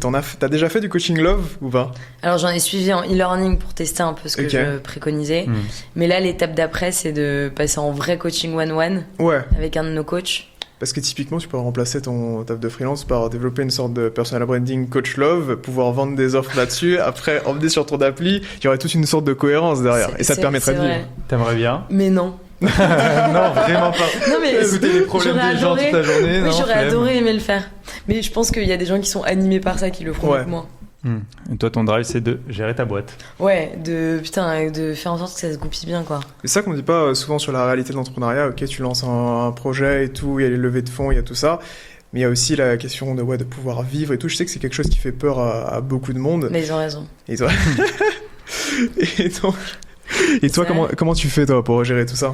Ben, moi, je suis retournée vivre chez mes parents. Ouais, Donc, On est à deux. 27 ans, ouais, coup dur, on en avait parlé. Kuduro. Ah ouais, c'est vrai, ouais. Et ça fait chier, mais d'un côté, tu serres les dents et tu te dis, c'est reculer pour mieux sauter, quoi. Ouais. Tu sais pourquoi tu le fais? Mais d'un côté, j'ai envie de te dire, j'ai aussi eu le chômage pendant 1 an. Donc, il y a eu aussi l'écueil avec mon ancien CTO. Enfin, il y a eu des sujets qui ont retardé. Mm. Mais comme t'es pas à l'abri de ça, faut c'est que ça, tu en te dises que tu vas rapidement être dans une situation qui va être entre guillemets précaire. Il faut que tu doubles ta journée de taf, quoi. Ouais. Je pense que on parlait de dalle tout à l'heure. Ouais, Des fois, quand t'as besoin de bouffer, c'est la meilleure dalle en vrai. ouais. Et ta vision pour Beside Me, c'est quoi?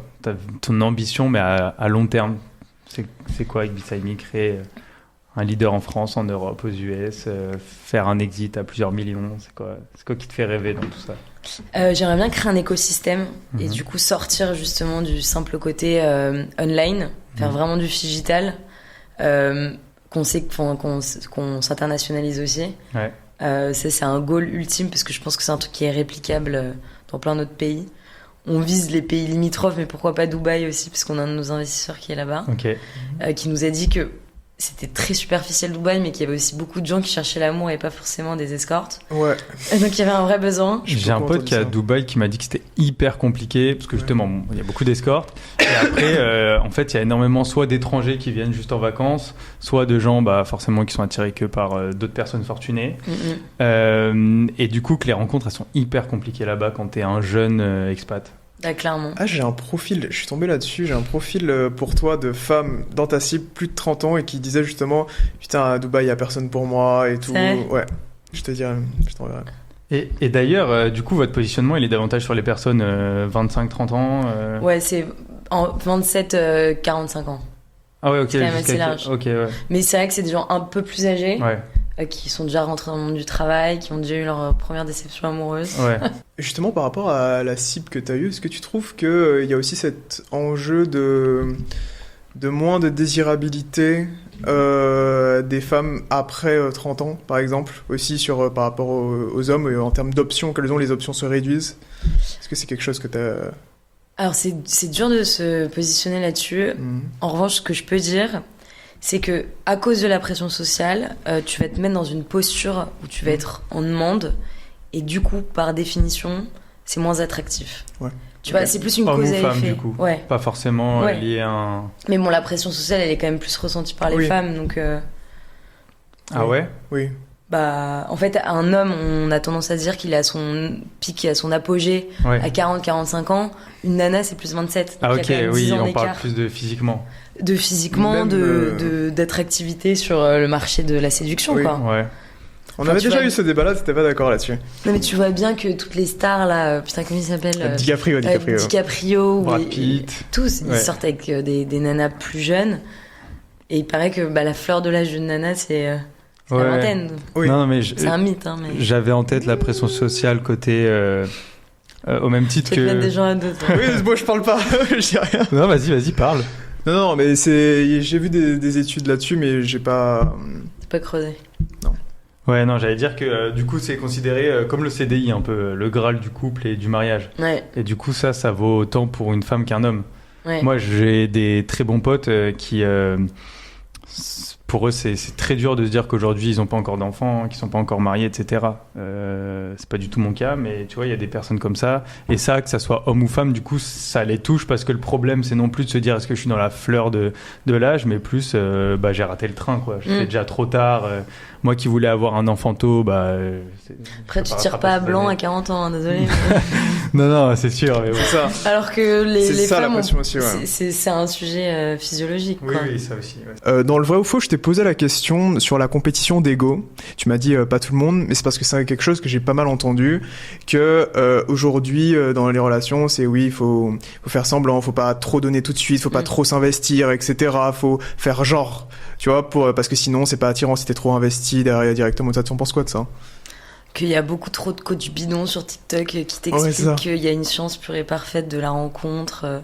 Je pense qu'il faut bien se connaître, faut s'écouter, et que tu peux avoir des super rapports avec quelqu'un, des moins bons avec d'autres. En fait, il n'y a pas de règle. Ouais. Le côté homme capable, femme capable, t'envoies jamais le premier message, c'est ultra bullshit. Enfin, c'est une question de ressenti et de feeling que t'as. Et Ouais. d'expérience passée aussi, je te rejoins. Tu vois, tu peux aussi être un peu sur la retenue parce que tu t'es tombé sur 2-3 connards, et du coup t'y crois plus. Ou connasse. Ouais, ou connasse. Mais comme je parlais en mon nom. Mais non, je pense qu'il n'y a pas de règle, mais il faut aussi déconstruire toutes les conneries qu'on peut entendre sur Internet. Ok, donc il y a pas de règle de genre faut pas coucher le premier soir, des choses comme ça, parce que t'es sur une cible féminine. Mais tu sais quoi, ça serait marrant de demander à nos grands-parents ce qu'ils en pensent. Parce que je suis sûre que tu demandes à ta grand-mère c'est bien ou pas de coucher le premier soir, elle va te dire enfin fais ce que tu veux. Alors qu'aujourd'hui il y a des codes qui ont été établis de bienséance, de bien faire, alors que nos grands-parents ils pensaient pas comme ça, et c'est ceux qui ont tenu le plus longtemps leur histoire d'amour et leur mariage. Est-ce que t'as une anecdote de dating, toi, où ça s'est hyper mal passé? Attends, je réfléchis. Hyper mal ou un truc un peu cocasse? Hyper mal. Bah alors déjà je me suis pas souvent déplacée, Ouais. et quand je me suis déplacée c'était hyper bien. Quand tu dis déplacer, C'est-à-dire c'est-à-dire déplacer. que tu rencontrais pas les gens ou que c'est eux qui venaient... Ah non, déplacer c'est oui, tu Ouais, tu t'allais chattes, pas, et en ouais. fait passer le cap de la rencontre c'est quand même enfin faut Ah, pas faut souvent mettre une paire déplacé, de ok, j'ai chaussures, compris. quoi. Ouais, Faut ouvrir la porte, il y a une démarche. ouais. T'as pas fait beaucoup de dates du coup? Non, j'avais pas fait beaucoup. Je trouve qu'il y en a un qui était amusant, c'est on s'est rejoints, on se connaissait pas, on a direct fait un escape game, j'ai trouvé ça Ok. amusant. Ok. C'était assez icebreaker. Du coup, ça m'a donné 2-3 idées sur comment est-ce qu'on pourrait gamifier les premières rencontres ou du moins donner des recommandations. Ah, t'as pas ce truc de la psychopathe de dire ok, il faut que je date pour pouvoir être dans la peau de mon client et donc tu vois. Bah alors déjà je serai sur Beside Me. Je suis sur Beside Me. Alors tous les gens qui veulent pécho Marion, elle sera sur Beside Me, vous pouvez la retrouver là-bas. Tu mets quoi dans ta bio? Tu mets co-founder Beside Me? Ah bah non, c'est pas moi qui la mets justement. Ah oui, c'est vrai. Bah tu demanderas à mon associé à Mathéo. Voilà. Non mais écoute, on verra. Mais en tout cas, il y avait l'histoire de la fondatrice de Bumble qui avait trouvé son partenaire sur Bumble. Ah ouais. Donc je trouve ça quand même assez cool. Ouais, c'est un bon storytelling. Bah oui, en termes de storytelling. C'est un bon storytelling de boîte. Exactement. C'est quoi ta pire anecdote de date, toi? J'ai jamais fait de date. Mais quel mytho. Moi, je trouve qu'il y a un gros problème sur les apps de dating. C'est bon, tu m'as lancé. Let's go. C'est les fakes. Hein. Ouais. Ah, de niveau Catfish. physiquement, tu Ouais. Bon, faut pas tout attarder sur le physique. Ouais. Ça fait quand même une certaine partie. Oui. Et non, j'étais à l'époque où j'étais sur les applis confronté pas mal de fois à des fakes. C'est ouf. Et c'est ouf. Ouais, c'est ouf en termes de perte de temps, c'est ouf en termes de plein de trucs, franchement. C'est ouf. Je me suis très peu, voire quasi jamais déplacé. Genre vraiment, ça chat sur l'appli, après ça me faisait chier. Ou alors tu leur demandes un FaceTime avant d'aller en rendez-vous. Ouais, mais c'est compliqué, tu vas dire. Viens faire un FaceTime juste avant, genre. Moi, franchement, je le ferais. Ouais, bah, une fois, je me suis déplacé loin. Enfin, loin. Pas loin, mais ça prenait du temps avec les transports. Non, beaucoup plus. 1 heure et quelques. En plus, je partais à Lyon, après je venais chez toi. Oui. Et l'enfer quand elle a ouvert la porte, quoi. Désolé, mais je me suis dit, c'est pas possible. Genre, je suis pas au bon endroit. Je me suis dit, je me suis trompé d'appart, j'ai pas sonné. C'est une sœur cachée. Ouais, bah non. C'était pas une sœur cachée, c'était un traquenard, juste. Putain. C'est que moi, la désillusion. Truc. Ah ouais, franchement. Ma pire expérience, c'est pareil, c'est un truc comme ça aussi. Hein. Ouais. En plus, en fait, il y avait des photos où c'était. T'avais un doute. Ouais, quand t'as même. un petit doute. Il y avait un doute. Il y a un doute, il y a pas de doute. Il y avait un doute raisonnable, mais tu vois, tu te dis bon, voilà. Et Bon soupçon. Ouais, bon soupçon, voilà. On avait beaucoup parlé et vraiment hyper bon feeling et tout. Mais ouais, quand il y a la révélation. Autour d'une table 2 sur 3, c'est beaucoup. Ouais. C'était jamais arrivé. Bah, je pense que c'est plus un truc de nana de retoucher les photos que l'inverse. Ouais. Au-delà de la retouche, c'est même, je pense, des fois l'angle de la photo. On parlait du art. Non, mais c'est vrai. C'est un art de fou. Hein. Parce que je pense que ça va au-delà de retoucher ou juste du make-up des fois. Hein. Bah, en fait, c'est pour ça que tu switches quand même souvent sur des réseaux sociaux derrière, quoi. Parce que tu veux avoir une réassurance avec un volume de photos qui est plus conséquent. Il y en a qui sont aussi bons sur les réseaux sociaux. Ah ouais, non, ouais. Bon, bah, je peux rien pour vous, les gars. Soyez moins superficiels. Beside Me.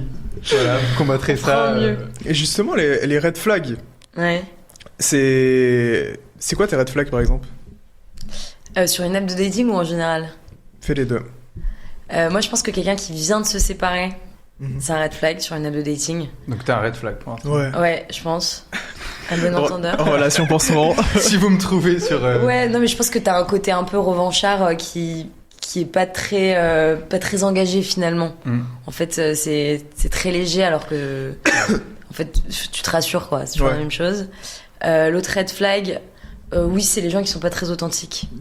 En fait, qui sont un peu publicité mensongère au début, qui te vendent un truc de dingue. Je préfère que tu vendes un truc beaucoup plus simple, mais qui va durer dans le temps, que de m'envoyer une montagne russe. Tant qu'à faire. Ouais.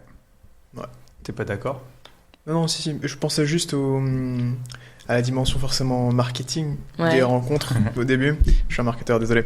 Non, mais où t'essaies de te montrer sous le meilleur profil et tout. Mais justement, pour contrebalancer ça, j'ai déjà entendu beaucoup de femmes dire bah moi au premier date, je viens dégueulasse. Ah ouais. Comme ça, il m'a vu et s'il reste, c'est que c'est le bon. Après, ça casse un peu le charme du truc. Et justement, je trouve ça débile, par exemple. Ouais.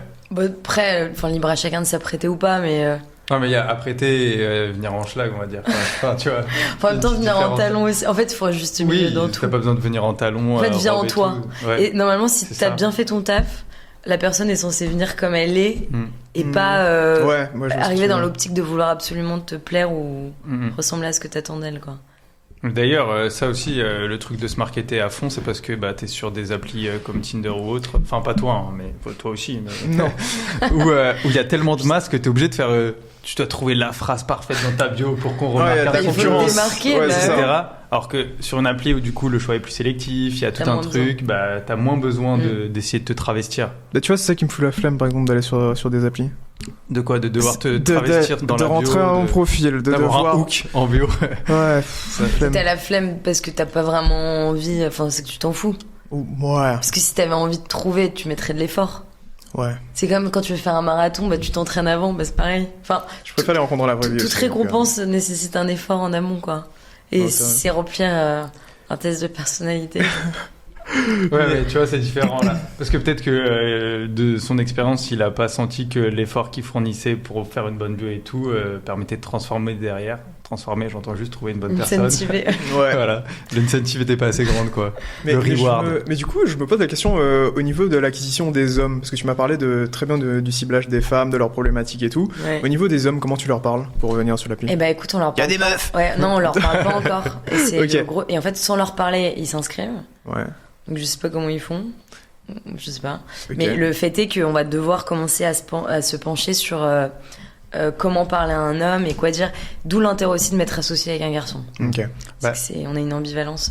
Ayant nous-mêmes une communauté très légèrement majoritairement Ah oui. masculine, Ah ouais? tu vas pouvoir t'adresser à des hommes. Demande-leur en commentaire si tu veux. Voilà. Dites en commentaire ce que vous recherchez chez une femme. Ouais, non, mais c'est intéressant. On Sur bloque quoi tous les vous êtes commentaires sensible. body count par contre, ok? Voilà. Donc, voilà. On va mettre un petit Google Form sur leurs habitudes de consommation des applications de rencontres. Vous pensez, je pose la question à vous deux maintenant. Non. Vous pensez que dans le choix de se mettre en couple sur le long terme avec quelqu'un, je parlais de red flag tout à l'heure, des fois il y a des choses où c'est pas exactement ce à quoi tu t'attendais ou qui te plaisent pas dans la construction long terme, des divergences de vision, peut-être même des géographies, je sais pas. Et ne ris pas. Et et je me pose la question au niveau de l'amour, parce que des fois on va dire l'amour c'est le plus important. S'il y a de l'amour, on peut toujours trouver une solution, etc. Alors que des fois il y a des choses où tu te rends compte que ça va pas matcher forcément sur le long terme, mais tu veux essayer quand même. Tu penses, vous en pensez quoi? Je te laisse commencer. Mais t'as compris la question? Ouais, j'ai compris parce que je l'entends parler souvent, donc ok, je vais répondre. Tu m'as enfilé ta patate chaude là. Tu veux que je te traduise la question? Traduis, c'est mon Ok. traducteur officiel, ça tombe bien. Globalement, ta question, est-ce que c'était l'amour? Amour ou compatibilité long terme? Ouais, l'amour, ça peut pas tout vaincre. Ouais. S'il y a des incompatibilités, type divergence de religion, Ouais, des choses- d'attentes structurelles dans la vie et pas des petits trucs. Est-ce que l'amour c'est le plus important? Ça suffit pas quoi. Enfin, Ouais. en fait, t'as de l'amour dans tout ce que tu retrouves chez l'autre, à savoir le rapport qu'il va avoir avec, je sais pas, tes enfants si t'en as. Tu vas l'aimer pour ça. En fait, t'aimes la personne pour ce qu'elle est, et ce qu'elle est, c'est un ensemble d'éléments. Je pense. En fait, juste de l'amour, c'est souvent passager quoi. C'est un truc que tu vas construire ensemble et en faisant des efforts communs avec une vision commune et que tu vas aussi repenser des trucs. Je vais mettre ma casquette coach love. Ah ouais. Vas-y, parfait. Non, je pense que du coup la réponse est non.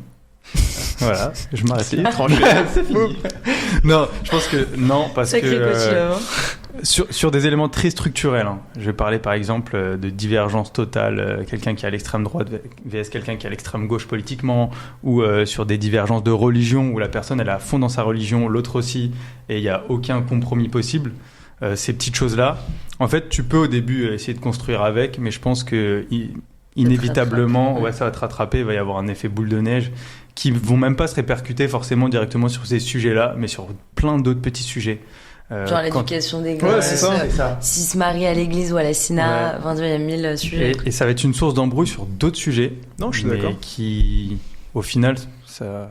Je dis ça parce que justement, dans l'idéologie un peu des films et tout, on va te dire écoute ton cœur, l'importance, l'amour et tout, alors qu'il y a des choses des fois structurantes où tu le sais Ouais. et où tu vas quand même foncer tête baissée, alors que en termes de compatibilité, etc. Mais bon, il y a d'autres facteurs qui rentrent en jeu, quoi. Mais ouais.